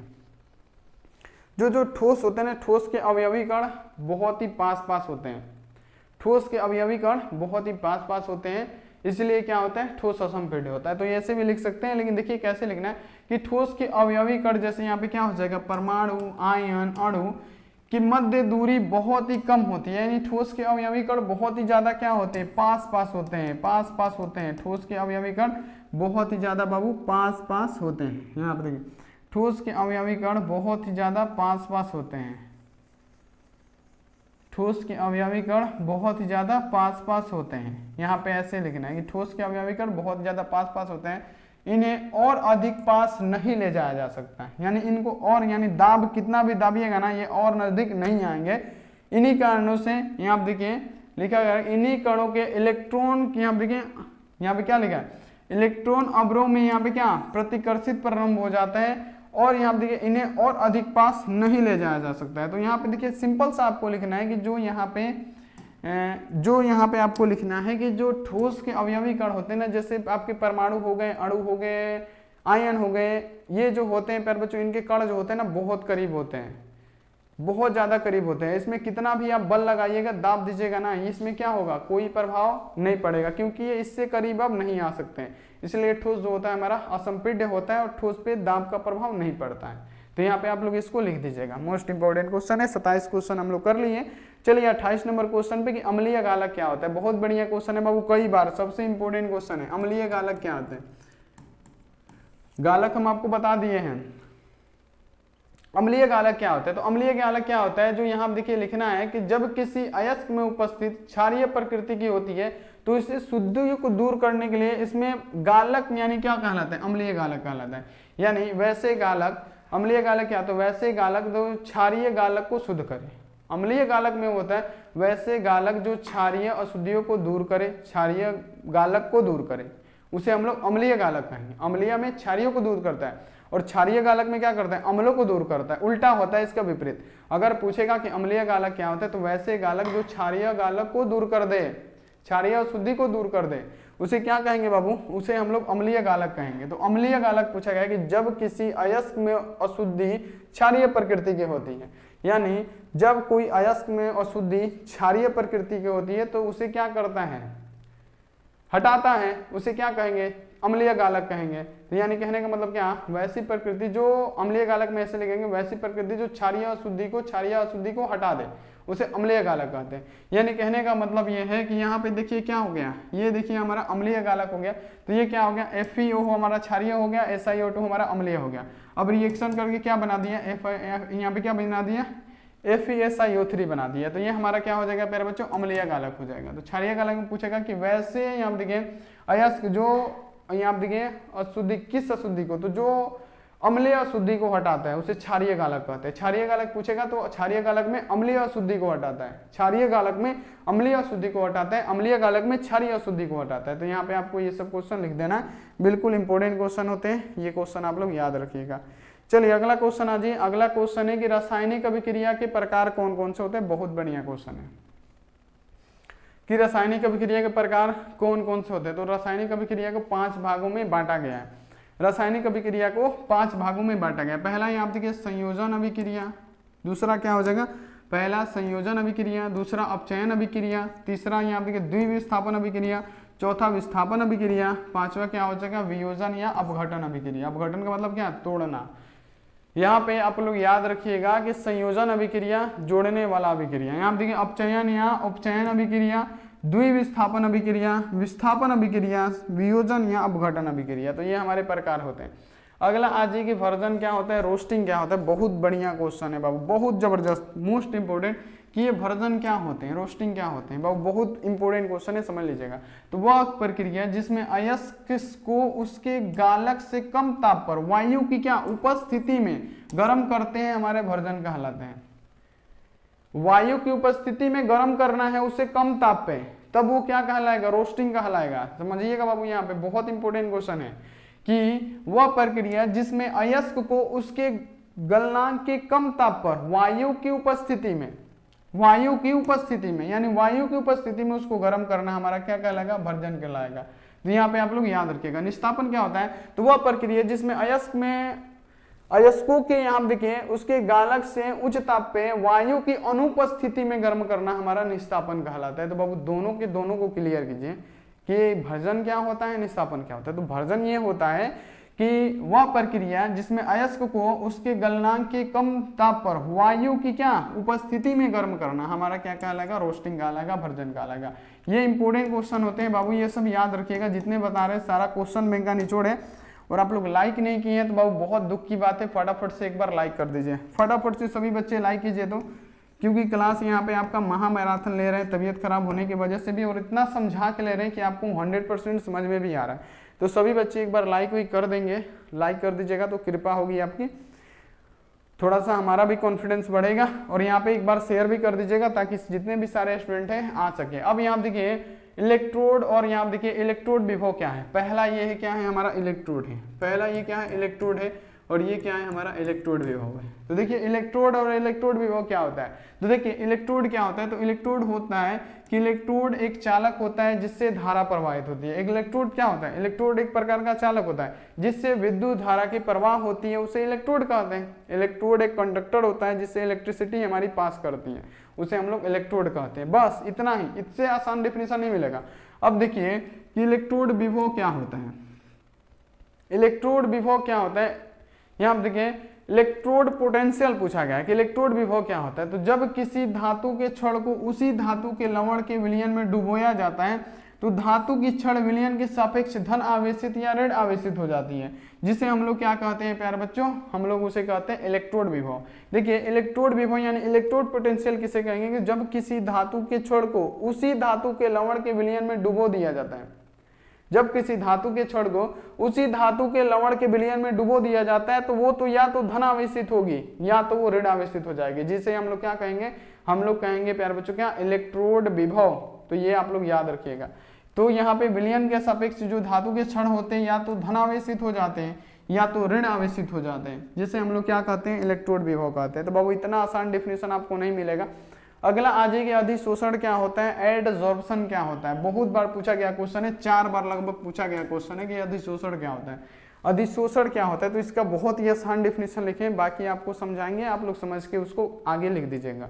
देखिए क्वेश्चन ये है कि अधिशोषण आखिर क्या होता है। अधिशोषण क्या, अधिशोषण का मतलब क्या, एड मतलब क्या, एड का मतलब क्या, जुड़ जाना, एडजॉर्प्शन का मतलब क्या, जुड़ जाना। यानी कहने का मतलब अधिशोषण एक ऐसी प्रक्रिया होती है जिसमें द्रव के अणु ठोस पदार्थ के सतह पर चिपक जाते हैं। यानी यहाँ देखिए अधिशोषण एक ऐसी परिघटना है जिसमें द्रव और गैस के अणु ठोस के सतह पे आके चिपक जाए और रासायनिक अभिक्रिया करके प्यारे बच्चों क्या करने लगे, उत्पाद बनाने लगे, कुछ भी करने लगे, उसे हम लोग क्या कहेंगे, रासायनिक अधिशोषण कहेंगे। यानी रासायनिक अधिशोषण यहाँ पे क्या होते हैं, पृष्ठीय परिघटना होती है, यानी पृष्ठ से जुड़ी हुई घटनाएं होती है। यानी यहाँ पे बोल रहा है कि रासायनिक अधिशोषण यानी रासायनिक अधिशोषण, यहाँ देखिए सॉरी रासायनिक बोल रहे हैं, अधिशोषण वह प्रक्रिया है जिसमें क्या होता है, ठोस सतह पे, ये ठोस सतह है, इस पे धूल कण आके, पानी आके चिपक गया और इसी पे ये क्या करे, रासायनिक अभिक्रिया करने लगे, जिसे हम लोग क्या करने लगे बाबू, जिसे हम लोग क्या कहेंगे, जिसे कहेंगे हम लोग अधिशोषण। तो इसको आप लोग बढ़ा भी सकते हैं कि देखिए आपको ऐसे लिखना है एग्जाम में कि अधिशोषण एक ऐसी प्रक्रिया होती है जिसमें किसी ठोस सतह पर द्रव और यहाँ देखिए गैस के अणु आके चिपक जाते हैं ठोस सतह पर, और यहाँ पे क्या अपना यहाँ देखिए क्या करने लगते हैं, रिएक्शन करने लगते हैं, रासायनिक क्रिया करने लगते हैं, उसे हम लोग क्या कहते हैं, उसी को हम लोग क्या कहते हैं, अधिशोषण कहते हैं। और यहाँ पे लास्ट में लिखना है कि अधिशोषण की जितनी भी प्रक्रियाएं होती हैं वो पृष्ठीय परिघटना होती है, पृष्ठ की सतह से जुड़ी हुई होती है। तो यहाँ देखिए कितना लंबा हो गया, तो इतना लिख दीजिएगा, तो एग्जामिनर भी खुश और आप भी खुश, क्योंकि आपको नंबर मिल गया। तो यहाँ पे ये सब क्वेश्चन आपको लिख देने हैं। चलिए अगला क्वेश्चन आइए। अगला क्वेश्चन आपके सामने कि H2O तरल है जबकि H2S गैस, ये तो हो गया है ना शायद क्वेश्चन कि H2S अणुओं के बीच कोई हाइड्रोजन आबंध नहीं पाया जाता है, जिसके कारण ये क्या होता है प्यारे बच्चों, कमरे के ताप पे गैसीय अवस्था में होता है, जबकि H2O में क्या होता है, हाइड्रोजन बॉन्ड होते हैं। जैसे हम आपको समझा दिए थे बाबू यहीं पे कि जो H2A यहाँ पे होते हैं ना, H2O यानी आप देखिए इसमें हाइड्रोजन बॉन्ड पाए जाते हैं, इसमें क्या होते हैं, हाइड्रोजन बॉन्ड पाए जाते हैं। ये हम आपको समझा चुके हैं कि इसमें हाइड्रोजन बॉन्ड पाए जाते हैं। तो इसमें क्या होते हैं, ये एक दूसरे को आकर्षित करते हैं, तो इसी कारण ये क्या होते हैं, जलीय अवस्था में होते हैं। तो ये तो हम समझा चुके हैं। अगला यहाँ पे आ जाए कि प्रबल तथा यहाँ देखिए दुर्लभ वैद्युत अपघट्य की व्याख्या करें उदाहरण सहित। यानी प्रबल वैद्युत अपघट्य क्या है, दुर्लभ वैद्युत अपघट्य क्या है। प्रबल का मतलब हो गया मजबूत, दुर्लभ का मतलब हो गया कमजोर। तो यहाँ देखिए प्रबल वैद्युत अपघट्य क्या होता है, तो यहाँ देखिए प्रबल वैद्युत अपघट्य क्या होता है, तो वैसा वैद्युत अपघट्य, वैद्युत अपघट्य तो आपको पता है, वो पता है वैद्युत अपघट्य, पता तो होगा वैद्युत अपघट्य, जिससे विद्युत धारा, किसी विलयन में विद्युत धारा का प्रवाह होता है उसे वैद्युत अपघट्य कहते हैं। जिससे विलयन में विद्युत धारा का प्रवाह होता है उसे वैद्युत अपघट्य कहते हैं। जिससे विलयन में विद्युत धारा का प्रवाह हो वैद्युत अपघट्य कहते हैं। देखिए वैसे वैद्युत अपघट्य जो जलीय विलयन में पूर्णतः वियोजित हो जाए, यानी पूर्णतः उसमें घुल जाए, पूरा का पूरा घुल जाए, उसे क्या कहेंगे, प्रबल वैद्युत अपघट्य। यहाँ देखिए वैसा वैद्युत अपघट्य जो किसी जलीय विलयन में पूर्णतः आयनीकृत हो जाए, पूर्णतः उसमें घुल जाए, उसे क्या कहेंगे, पूरी तरह से घुल जाए, उसे क्या कहेंगे प्यारे बच्चों, प्रबल वैद्युत अपघट्य कहते हैं। यहाँ आप देखिए जैसे आप लोग के दोस्त भी होंगे, कोई कोई दोस्त होंगे कि आप में एकदम घुल मिल जाते हैं, एकदम यानी एकदम खूब जोड़ी बन जाता है, यानी कहने का मतलब खूब जिगरी यार, हम मारपीट करे जाता तो साथ ही साथ हम मारपीट करे जाए, भले बाप माँ यहाँ पे हमको कुछ भी बोले। यानी कहने का मतलब ये कि पूर्णतः क्या हो जाए, आयनीकृत हो जाए, जलीय विलयन में पूर्णतः घुल जाए, वैद्युत अपघट्य कहते हैं। जैसे NaCl हमारा नमक हो गया, हाइड्रोजन क्लोराइड हो गया, यहाँ देखिए KCl भी हो गया। तो यहाँ पे आप लोग इसको याद कर लीजिएगा, बिल्कुल मोस्ट इंपोर्टेंट क्वेश्चन है।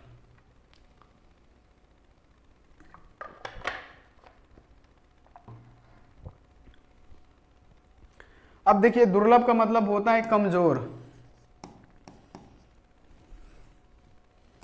दुर्लभ का मतलब होता है बाबू क्या, कमजोर वैद्युत अपघट्य। तो देखिए कमजोर वैद्युत अपघट्य क्या होता है, देखिए दुर्लभ वैद्युत अपघट्य क्या होता है, तो वैसे वैद्युत अपघट्य जो जलीय विलयन में आंशिक रूप से थोड़ा बहुत घुले, यानी दोस्ती यारी हो गया, हाँ भाई क्या हाल बा, ठीक बा, चल बे हो जा मार भइल बा, तो कहो आप बोलेंगे ना ना हमारा काम नहीं किया, हमारा है काम बा हो काम बा, यानी उसके साथ आपको पूरा बॉन्डिंग नहीं बन रहा है। एक बात दोस्त कि देखिए प्रबल यहाँ पे वैद्युत अपघट्य क्या होगा, तो प्रबल वैद्युत अपघट्य हो गया कि आपका दोस्त है, खूब ज्यादा आपसे जोड़ी बन रहा है, पूरा आप में घुला मिला हुआ है, आपसे मार हो गया कहीं पे, आप फोन किए रे भाई वाहे नहीं बे मार भइल बा, तो जल्दी जल्दी आ जाए, चाहे वो मार किया, जैसे फोन घुमाए आपके पास कि रे भाई वाह आ भेजा, मारपीट हो गई बा, आप क्या किए, पूर्णतः चले गए, गाड़ी उठाए बिना बाप माई से पूछे ना कुछ, चले गए, जाके मार खा के आ गए, 2-4 लपड़ खा के आ गए, फिर बाप माई के पास बोल रहे मरले बड़ा सुन, चला पापा हाई करो हाउ करो। यानी कहने का मतलब ये है कि जो पूर्णतः वियोजित हो जाए, यानी पूर्णतः घुल जाए, उसे क्या कहेंगे, प्रबल। और जो आंशिक रूप से, जैसे यहाँ आप देखिए मारपीट हुआ कहीं पे, और यहाँ आप देखिए वो फोन किया आपके पास कि आओ यहाँ पे मारपीट हुआ है, तो आप बहाना बना देखिए नहीं हमको ये काम है, हम नहीं है वहाँ हैं, यानी पूर्णतः वियोजित ना हो, आंशिक रूप से थोड़ा बहुत रहे, उसे हम लोग क्या कहेंगे बाबू, उसे कहेंगे क्या, दुर्लभ वैद्युत अपघट्य। यानी यहाँ पे देखिए जैसे क्या होगा CH3COOH NH4, यहाँ पे क्या हो जाएगा OH, ये इसका उदाहरण है, तो उदाहरण सहित लिखना था, उदाहरण आपका हो गया। अगला आ जाइए क्वेश्चन, अगला क्वेश्चन आपके सामने है कि आप देखिए अभिक्रिया की आणविकता क्या होती है, बहुत इंपॉर्टेंट क्वेश्चन है कि अभिक्रिया की आणविकता क्या कहलाती है, अभिक्रिया की आणविकता क्या कहलाती है। तो देखिए अभिक्रिया की आणविकता क्या कहलाएगी, तो किसी रासायनिक अभिक्रिया में भाग लेने वाले अभिकारकों के अणुओं की संख्या को अभिक्रिया की आणविकता कहते हैं। समझिएगा, इतना बहुत बढ़िया क्वेश्चन है कि किसी रासायनिक अभिक्रिया में भाग लेने वाले अभिकारक के अणुओं की संख्या को, देखिए क्वेश्चन ये पूछा गया है कि अभिक्रिया की आणविकता क्या होता है, तो किसी भी रासायनिक अभिक्रिया में भाग लेने वाले अभिक्रिया के अणु की संख्या, किसी भी रासायनिक अभिक्रिया में भाग लेने वाले अभिक्रिया के अणुओं की संख्या को हम लोग क्या कहेंगे, तो उसी को हम लोग बोलेंगे अभिक्रिया की आणविकता। बाबू देखिए इसका डेफिनेशन बनाने में ना 7 जन्म लगेगा किसी को, लेकिन हम आपको इतना आसान डेफिनेशन बताते हैं कि पूछिए मत कि अभिक्रिया की आणविकता क्या होती है। तो देखिए किसी रासायनिक अभिक्रिया में भाग लेने वाले वे अभिकारक के अणुओं की संख्या, यहाँ पे क्या, जिसे हम लोग क्या कहेंगे, जिसे हम लोग अभिक्रिया की आणविकता कहेंगे। और यहाँ देखिए आणविकता के आधार पर अगर आप अभिकारक में भाग लेने वाले अणुओं की संख्या 1, 2, 3 हो तो इन्हें क्रमशः बोला जाएगा एक आणविकता अभिक्रिया, द्वि आणविकता अभिक्रिया, त्रि आणविकता अभिक्रिया। तो यहाँ पे आपको ऐसे ही लिखना है, बिल्कुल सेम टू सेम लिखना है और ऐसे ही आप लोग लिख दीजिएगा। अगला आज ये पायस क्या होता है, इमल्सन क्या होता है, जल्दी जल्दी बता दीजिए पायस क्या होता है। पायस क्या होता है, तो किसी द्रव में किसी द्रव का परिक्षेपण बाबू क्या पायस कहलाता है। ये तो आप लोग पढ़े होंगे कि पायस क्या कहलाता है। तो देखिए जब यहाँ देखिए वह कोलाइडी विलयन जिसमें प्रक्षेपित प्रवस्था भी द्रव हो और प्रक्षेपण माध्यम भी द्रव हो, इस प्रकार के बने कोलाइडी विलयन को हम लोग क्या कहते हैं, तो हम लोग पायस कहते हैं, इमल्सन कहते हैं। आपको ऐसे नहीं लिखना है किसी द्रव में किसी द्रव का परिक्षेपण पायस कहलाता है, लिख के चले किसी द्रव में किसी द्रव का परिक्षेपण पायस कहलाता है। ऐसे लिख के आप लोग धंगार के चले एग्जाम में, तो नहीं ऐसे नहीं लिखना है। यहाँ पे आपको ऐसे लिखना है कि यदि आप देखिए वह कोलाइडी विलयन जिसमें प्रक्षेपित प्रवस्था भी द्रव हो और प्रक्षेपण माध्यम भी क्या हो द्रव हो, उसे हम लोग क्या कहेंगे, उसे कहेंगे प्यारे बच्चों क्या, इमल्सन कहेंगे। तो यानी उस प्रकार के बने कोलाइडी विलयन को हम लोग क्या कहेंगे, तो पायस कहेंगे। इससे क्या होगा, आपका लंबा होगा, देखने में भी अच्छा लगेगा। तो यहाँ पे आप लोग ऐसे लिख दीजिएगा। तो यहाँ पे ये सब क्वेश्चन होता है बाबू इंपॉर्टेंट, तो ये सब क्वेश्चन आप लोग याद रखिएगा। चलिए अगला क्वेश्चन आ जाइए। अगला क्वेश्चन आपके सामने है कि आप देखिए सल्फर डाइऑक्साइड क्या है, क्या लिखा है, sulphide S, sorry sulphur dioxide बता रहे हैं। सल्फाइड एस क्या होते हैं, सल्फाइड एस, यहाँ पूछा जा रहा है कि सल्फाइड एस, यानी कहने का मतलब ये है कि क्वेश्चन एक पूछा गया था कि 5 सल्फाइड एस को के नाम लिखें। पूछ देगा कि किन्हीं 3 सल्फाइड एस्को के नाम लिखे, किन्हीं 5 सल्फाइड एस्को के नाम लिखे, तो आपको पता होना चाहिए ना। पहला तो देखिए कॉपर पायराइट, ये आप देखिए CuFeS2 हमारा क्या होता है, सल्फाइड एस्क होता है। गेलना यानी जो Pb होता है, लेड जो होता है हमारा क्या होता है बाबू, सल्फाइड एस्क होता है। आयरन जो होता है यानी आयरन पायराइट, ये भी हमारा सल्फाइड एस्क होता है। मरकरी जो होता है सिनेबार HgS, ये हमारा क्या होता है, सल्फाइड एस्क होता है। जिंक जो होता है हमारा जिंक ब्लेड, ये भी हमारा सल्फाइड एस्क होता है। तो इतना आपको पता होना चाहिए क्योंकि ये क्वेश्चन पूछ सकता है एग्जाम में।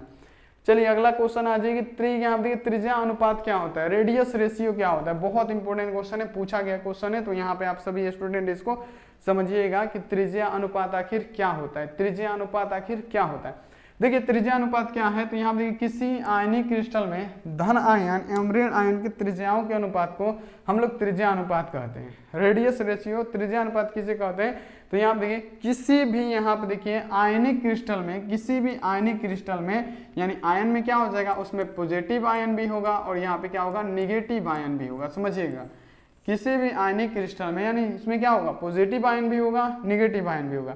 यानी किसी भी आयनिक क्रिस्टल में धन आयंस की त्रिज्याओं का अनुपात और यहाँ देखिए ऋण आयंस की त्रिज्याओं के अनुपात को हम लोग क्या कहते हैं प्यारे बच्चों, रेडियस रेशियो बोलते हैं, त्रिज्या अनुपात बोलते हैं। तो यहाँ पे आपको सिंपल सा लिखना है, बिल्कुल यहाँ पे एग्जामिनर नंबर देगा। अगला आ जाएगी कांच को अतिरिक्त यहाँ पे द्रव क्यों माना जाता है, अतिरिक्त द्रव क्यों माना जाता है,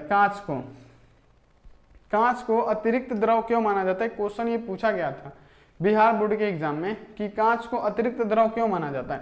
तो देखिए कांच एक अक्रिस्टलीय ठोस है और द्रव के समान यहाँ पे क्या होता है, इसमें प्रवाह की प्रवृत्ति होती है। कांच एक अक्रिस्टलीय ठोस होता है, आपको पता है ना अक्रिस्टलीय ठोस क्या है, जिसका निश्चित ज्यामितीय आकृति नहीं होता है, बराबर भागों में नहीं बांट सकते हैं। यानी जो कांच होता है वो अक्रिस्टलीय ठोस होता है, क्या होता है प्यारे बच्चों, अमरफस सॉलिड होता है। तो यहाँ देखिए द्रव के समान इसमें क्या होता है, इसमें क्या होता है, प्रवाही की प्रवृत्ति होती है, यानी द्रव के साथ इसमें प्रवाह की प्रवृत्ति होती है, यानी यह बहुत मंद होती है। इसे आभासी ठोस भी कहा जाता है अथवा यहाँ देखिए अतिस्थित द्रव भी कहा जाता है। यानी कहने का मतलब कांच को अतिरिक्त द्रव क्यों कहा जाता है। तो यहाँ पे समझिएगा, एक हम आपको यहाँ पे उदाहरण बताएंगे, आपको समझाएंगे कि कांच को क्या कहा जाता है, अतिरिक्त द्रव क्यों कहा जाता है। तो कांच क्या होता है, हमारा अक्रिस्टलीय ठोस होता है, इसका निश्चित ज्यामिति नहीं मतलब आकृति नहीं होता है और इसमें द्रव के समान क्या बहने की भी प्रवृत्ति होती है।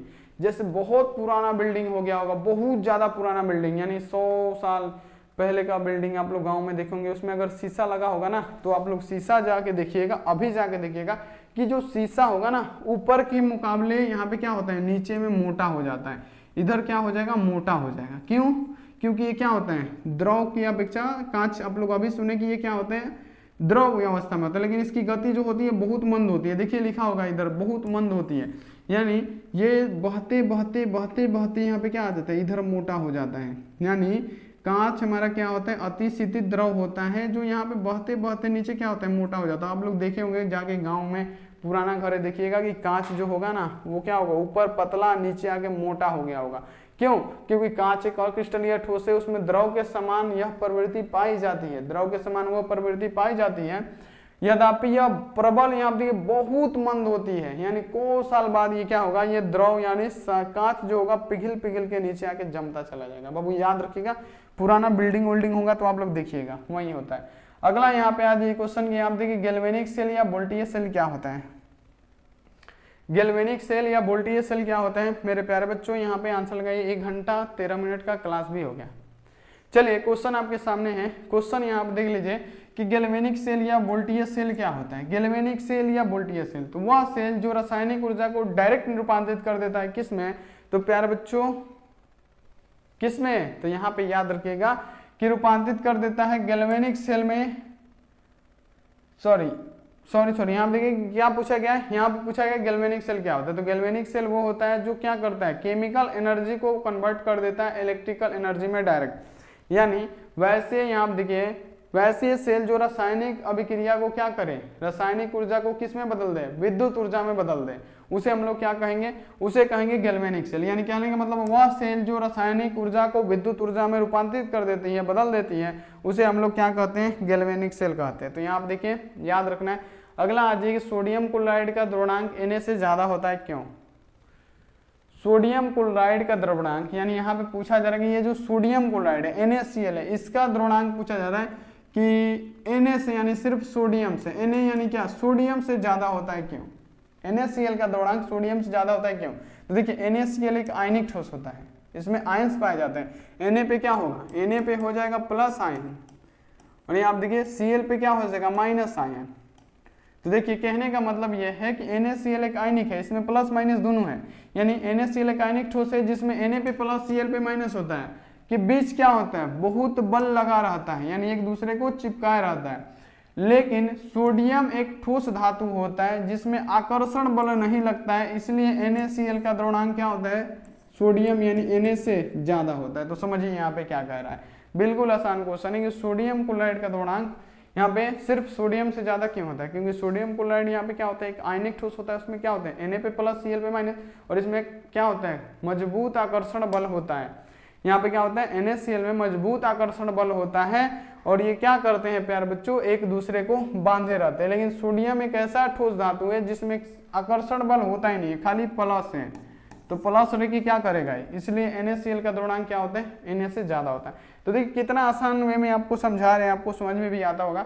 अगला आज एक विशिष्ट चालकता क्या है? बाबू विशिष्ट चालकता क्या है? क्वेश्चन पूछा जाता है कि विशिष्ट चालकता क्या है। तो जब किसी यहाँ देखिए विद्युत अपघट्य के विलयन में विशिष्ट चालकता की बात कर रहे हैं, यहाँ पे आप लोग समझिएगा कि जब किसी वैद्युत अपघट्य के विलयन में किन्हीं इलेक्ट्रोडों की सहायता से विद्युत धारा का प्रवाह किया जाता है, तो चालक का प्रतिरोध उन इलेक्ट्रोड के बीच की दूरी के अनुक्रमानुपाती होती है, उनके क्षेत्रफल की या व्युत्क्रमानुपाती होती है, जिसे हम लोग क्या कहते हैं? विशिष्ट चालकता कहते हैं। बाबू समझिएगा, बहुत बढ़िया क्वेश्चन है ये। हो सकता है इतना क्वेश्चन बताया ना, इसमें से बहुत सारा क्वेश्चन आपको एग्जाम में देखने को मिलेगा। बाबू 100% विश्वास बना कर रखिएगा, अभी तक जितना पढ़ा है ना, ये सारा का सारा क्वेश्चन आपको देखने को 100% मिलने वाला है। तो यहाँ पे आप लोग इसका ध्यान रखिएगा कि आप देखिए जब किसी वैद्युत अपघट्य के विलयन में किन्हीं इलेक्ट्रोडों की सहायता से वैद्युत धारा को प्रवाहित किया जाता है, तो चालक का प्रतिरोध उन इलेक्ट्रोड के बीच की दूरी के अनुक्रमानुपाती होती है तथा उसके क्षेत्रफल के व्युत्क्रमानुपाती होती है, जिसे हम लोग क्या कहते हैं? जिसे हम लोग विशिष्ट चालकता कहते हैं। देखिए विशिष्ट चालकता का मात्रक क्या होता है? ओम इनवर्स और सेंटीमीटर इनवर्स होता है। तो यहाँ पे आपको लिख देना है। चलिए अगला क्वेश्चन आ जाइए। अगला क्वेश्चन है कि मानक इलेक्ट्रोड विभव क्या होता है? मानक इलेक्ट्रोड विभव क्या होता है? यहाँ पे समझिएगा कि मानक इलेक्ट्रोड विभव क्या होता है। तो मानक इलेक्ट्रोड विभव क्या होता है? तो किसी भी अर्ध सेल में अर्थात एक इलेक्ट्रोड में 258 केल्विन ताप और 1 मोल प्रति लीटर सांद्रता धातु आयन विलयन में इलेक्ट्रोड विभव के मान को हम लोग क्या कहते हैं? मानक इलेक्ट्रोड विभव कहते हैं। बहुत बार पूछा गया क्वेश्चन है बाबू, ये सबसे इंपॉर्टेंट क्वेश्चन है कि किसी भी अर्ध सेल में अर्थात एक इलेक्ट्रोड में 258 केल्विन और 1 मोल प्रति लीटर सांद्रता वाले आयनिक विलयन को हम लोग क्या कहते हैं बाबू? तो इसी को बोलते हैं प्यारे बच्चों क्या? मानक इलेक्ट्रोड विभव। तो यहाँ पे आपको इसको भी याद रखना है। अगला आज है कि भौतिक अधिशोषण क्या होता है? अधिशोषण के बारे में पढ़ रहे थे कि यहाँ देखिए पृष्ठ पे क्या होता है? अधिशोषण की ऐसी परिघटना है जो किसी ठोस की सतह पे द्रव और यहाँ पे गैस के कण आके चिपक जाते हैं और रासायनिक अभिक्रिया करने लगते हैं, उसे हम लोग क्या कहते हैं? अधिशोषण कहते हैं। अधिशोषण दो प्रकार का होता है, भौतिक अधिशोषण, रासायनिक अधिशोषण। तो भौतिक अधिशोषण में क्या होता है? भौतिक अधिशोषण यहाँ देखिए ऐसा अधिशोषण होता है यहाँ पे जिसमें क्या होता है? जब अधिशोषण की सहायता यहाँ देखिए जब अधिशोषण की सतह पर अधिशोषित जो पदार्थ होते हैं जैसे धूल कण हो गया, वाष्प हो गया, कुछ भी हो गया, वो क्या हो जाए? दुर्लभ यहाँ देखिए वान डर वाल बल द्वारा अगर जुड़ा होगा। देखिए कोई कोई होता है अच्छे से चिपक जाता है, कोई कोई होता है आंशिक रूप से कमजोर रूप से चिपकता है। यानी भौतिक अधिशोषण में क्या होता है कि यहाँ देखिए अधिशोषण की सतह पर अधिशोषित पदार्थ एक दुर्लभ वैद्युत अपघट्य द्वारा क्या हो? जुड़ा हो, एक दुर्लभ वान डर वाल बल द्वारा जुड़ा हो, एक दुर्लभ वान डर वाल बल द्वारा जुड़ा हो। तो यहाँ पे उस प्रकार के प्यारे बच्चों अधिशोषण को हम लोग क्या बोलते हैं? भौतिक अधिशोषण बोलते हैं। तो यहाँ पे आपको इसको याद रखना है। और रासायनिक अधिशोषण में क्या होता है? आंशिक रूप से क्या होता है? यानी आंशिक रूप से नहीं, मजबूत रूप से क्या आयनिक बंधन द्वारा जुड़े होते हैं, तो उसे हम लोग रासायनिक अधिशोषण कहते हैं। ये देखिए पराश्रेणी दाब क्या है, इसको परिभाषित करें। देख लीजिए बउआ कितना बार पूछा गया क्वेश्चन है। देखिए कि रासायनिक यहाँ देखिए पराश्रेणी दाब क्या होता है, ऑस्मोटिक प्रेशर क्या होता है। Give the definition of osmotic pressure, यानी पराश्रेणी दाब को परिभाषित है। यानी अर्धपारगम्य झिल्ली द्वारा विलायक के पृथक किए गए विलयन में विलायक के प्रवेश को रोकने के लिए विलयन पर लगाए गए आवश्यक बाह्य बल को ही हम लोग पराश्रण दाब कहते हैं। समझिएगा कि अर्धपारगम्य झिल्ली द्वारा विलायक से पृथक किए गए विलयन में, विलायक से पृथक करे गए विलयन में, विलयन यहाँ देखिए विलायक से पृथक किए गए विलयन में विलायक के प्रवेश को रोकने के लिए विलयन पर लगाए गए आवश्यक बल को ही हम लोग क्या बोलते हैं, प्रासरण दाब बोलते हैं। तो यहाँ पे आप लोग इसको याद रखिएगा, बहुत ही बढ़िया क्वेश्चन है। अगला यहाँ पे आज ये क्वेश्चन कि वास्तविक विलयन क्या होता है। वास्तविक विलयन बहुत बढ़िया क्वेश्चन है कि वास्तविक विलयन क्या होता है। तो ऐसे विलयन जिनके विलय के कणों का आकार 1 nm यानी 10 एंगस्ट्रम से छोटा होता है, तो इस प्रकार के विलयनों को हम लोग वास्तविक विलयन कहते हैं। यहाँ पे समझना है कि वास्तविक विलयन क्या है। तो ऐसे विलयन जिसमें विलय के कणों का आकार 1 nm यानी 10 एंगस्ट्रम से छोटा हो, तो इस प्रकार के विलयन को हम लोग क्या कहते हैं, वास्तविक विलयन कहते हैं। वास्तविक विलयन जो होते हैं प्यारे बच्चों क्या होते हैं, समांगी प्रकृति के होते हैं एवं इनके कणों सूक्ष्म, यहाँ देखिए इनके कणों को सूक्ष्मदर्शी की सहायता से नहीं देखा जा सकता है। इनके कण इतने छोटे होते हैं कि इनको सूक्ष्मदर्शी की भी सहायता से नहीं देखा जा सकता है। अगला यहाँ पे आ जाए कि रासायनिक अधिशोषण क्या होते हैं। तो रासायनिक अधिशोषण हम आपको बता दिए कि रासायनिक अधिशोषण में क्या होता है, अधिशोषण की सतह पर अधिशोषित जो पदार्थ होगा, भौतिक में क्या होता था, कमजोर वांडर वाल द्वारा चिपके रहते थे, लेकिन इसमें क्या होता है, रासायनिक अधिशोषण में यहाँ पे क्या होता है, अधिशोषण, यहाँ पे देखिए अधिशोषण की सतह पर जो अधिशोषित पदार्थ होगा, जैसे जल वाष्प, कार्बन डाइऑक्साइड, कुछ भी होगा, धूल कण होगा, क्या होगा, वह पदार्थ रासायनिक बंधन द्वारा बंधे होते हैं, मजबूत रासायनिक बंधन द्वारा बंधे होते हैं।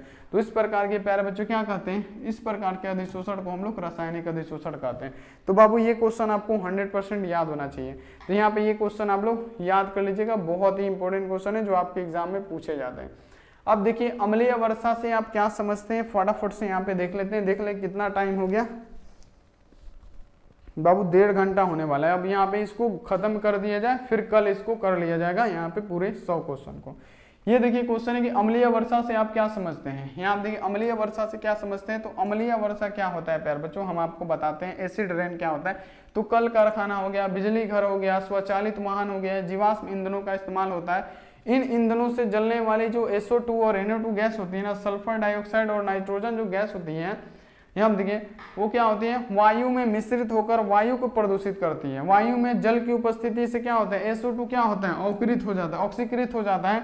और यहाँ भी H2SO4 और NO2 ऑक्सीकृत होकर क्या HNO3 को परिवर्तित कर देता है। और ये वर्षा के साथ क्या करती है, धरती पर आती है, जिसे हम लोग अम्लीय वर्षा कहते हैं। तो देखिए कितना बेहतरीन क्वेश्चन है और इसका कितना जबरदस्त आंसर है। अगर आपसे पूछ देगा कि अम्लीय वर्षा क्या है, तो कल कारखाना, बिजली घर, स्वचालित वाहनों में जीवाश्म ईंधन का प्रयोग किया जाता है। ये ईंधन को जला, जीवाश्म ईंधन का पेट्रोलियम हो गया, डीजल हो गया, इन सब का प्यारे बच्चों का कोयला हो गया, इनका प्रयोग किया जाता है। तो इनको जलाने से क्या SO2 और NO2 गैस बनते हैं, यानी हानिकारक SO2 और NO2 गैस निकलती है। ये जो वायु में मिश्रित हो जाती है, वायु को प्रदूषित कर देती है।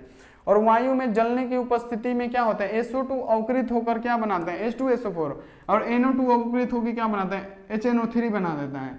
और यहाँ आप देखिए जिसके कारण यहाँ पे क्या धरती पे आते हैं, जिसे हम लोग नाम दिए हैं क्या, अम्लीय वर्षा। तो यहाँ पे आप लोग इसको याद कर लीजिएगा, मोस्ट इंपोर्टेंट क्वेश्चन है। तो चलिए क्लास को इतना ही करने देते हैं और ये सब क्वेश्चन आप लोग याद कर लीजिएगा और इसका PDF पैड ग्रुप वाले बच्चों को मिल जाएगा। तो यहाँ पे जितने भी सारे स्टूडेंट हैं ना, पैड ग्रुप में आपको शाम तक इसको बनवाने के लिए दे देंगे और वो मिल जाएगा। तो जो भी बच्चा अभी तक यहाँ आप देखिए पैड ग्रुप नहीं ज्वाइन किया है ना, तो आज भर चांस है, तो हम जल्दी जल्दी जोड़ नहीं रहे हैं और यहाँ पे जल्दी जल्दी आप लोग जुड़ जाइए। तो नंबर नोट कीजिए बाबू, यहाँ पे 9135742024, यानी कहने का मतलब क्या, 91 35 74 20 24। आप इस पे डायरेक्ट कॉल कीजिए और फटाफट से आप लोग पैड ग्रुप फटाफट ज्वाइन कर लीजिए। जितना जल्दी हो सके उतना जल्दी पैड ग्रुप ज्वाइन कीजिए। बहुत ही कम प्राइस है, 299 में आपका पैड ग्रुप मिलता है। तो जल्दी जल्दी आप लोग ज्वाइन कर लीजिए। और यहाँ देखिए लाइक नहीं किए हैं तो फटाफट से बाबू आप लोग जल्दी जल्दी लाइक कर दीजिए। एग्जाम बहुत नज़दीक है बाबू और क्लास करते रहिए। लाइक करके चैनल को फटाफट से आप लोग सब्सक्राइब करके बेल आइकन को प्रेस करके ऑल पे। और चलिए फ्री वाला PDF आपको कहाँ मिलेगा ये हम आपको बता देते हैं। PDF कहाँ मिलेगा ये हम आपको बताते हैं। सबसे पहले आपको क्या करना है, अपने फ़ोन में गूगल या क्रोम को ओपन करना है। जैसे ही अपने फ़ोन में गूगल या क्रोम को ओपन कीजिएगा, सर्च बार देखिएगा, उसमें लिखना है आस्क बोर्ड, ASK, और यहाँ पे लिखना है BOARD, आस्क बोर्ड लिख के यहाँ पे सर्च कर देना है। जैसे ही सर्च कीजिएगा ऐसा आएगा, यहाँ पे इसी पे आपको एक बार क्लिक करना है। जैसे ही आप लोग इस पर एक बार क्लिक कीजिएगा, सामने यहाँ देखिए दिखा हुआ आएगा, यहाँ पे यहाँ पे फिजिक्स का, यहाँ पे वीवीआईएस ऑब्जेक्टिव, फिजिक्स का वायरल ऑब्जेक्टिव, सब चीज आपको देखने को मिलेगा। आप आइए यहाँ से और आके इसको डाउनलोड कर लीजिए, तो एक एक क्लिक में मिलेगा, एक एक क्लिक में आके आप लोग डाउनलोड कर लीजिए। तो एक बार आप लोग बता दीजिएगा क्लास कैसा लगा, समझ में आया कि नहीं। भले थोड़ा सा लेट से पढ़े, लेट से क्या, सब्जेक्टिव है तो 1 घंटा में यहाँ पे 50 को क्वेश्चन कर लिए, बहुत है। तो यहाँ देखिए आप लोग बता दीजिएगा क्लास कैसा लगा आपको। तो थैंक्स फॉर वॉचिंग, मिलते हैं अगली क्लास में। आप लोग अपना ध्यान रखिए, मन लगा के पढ़ाई कीजिए। Take care and bye.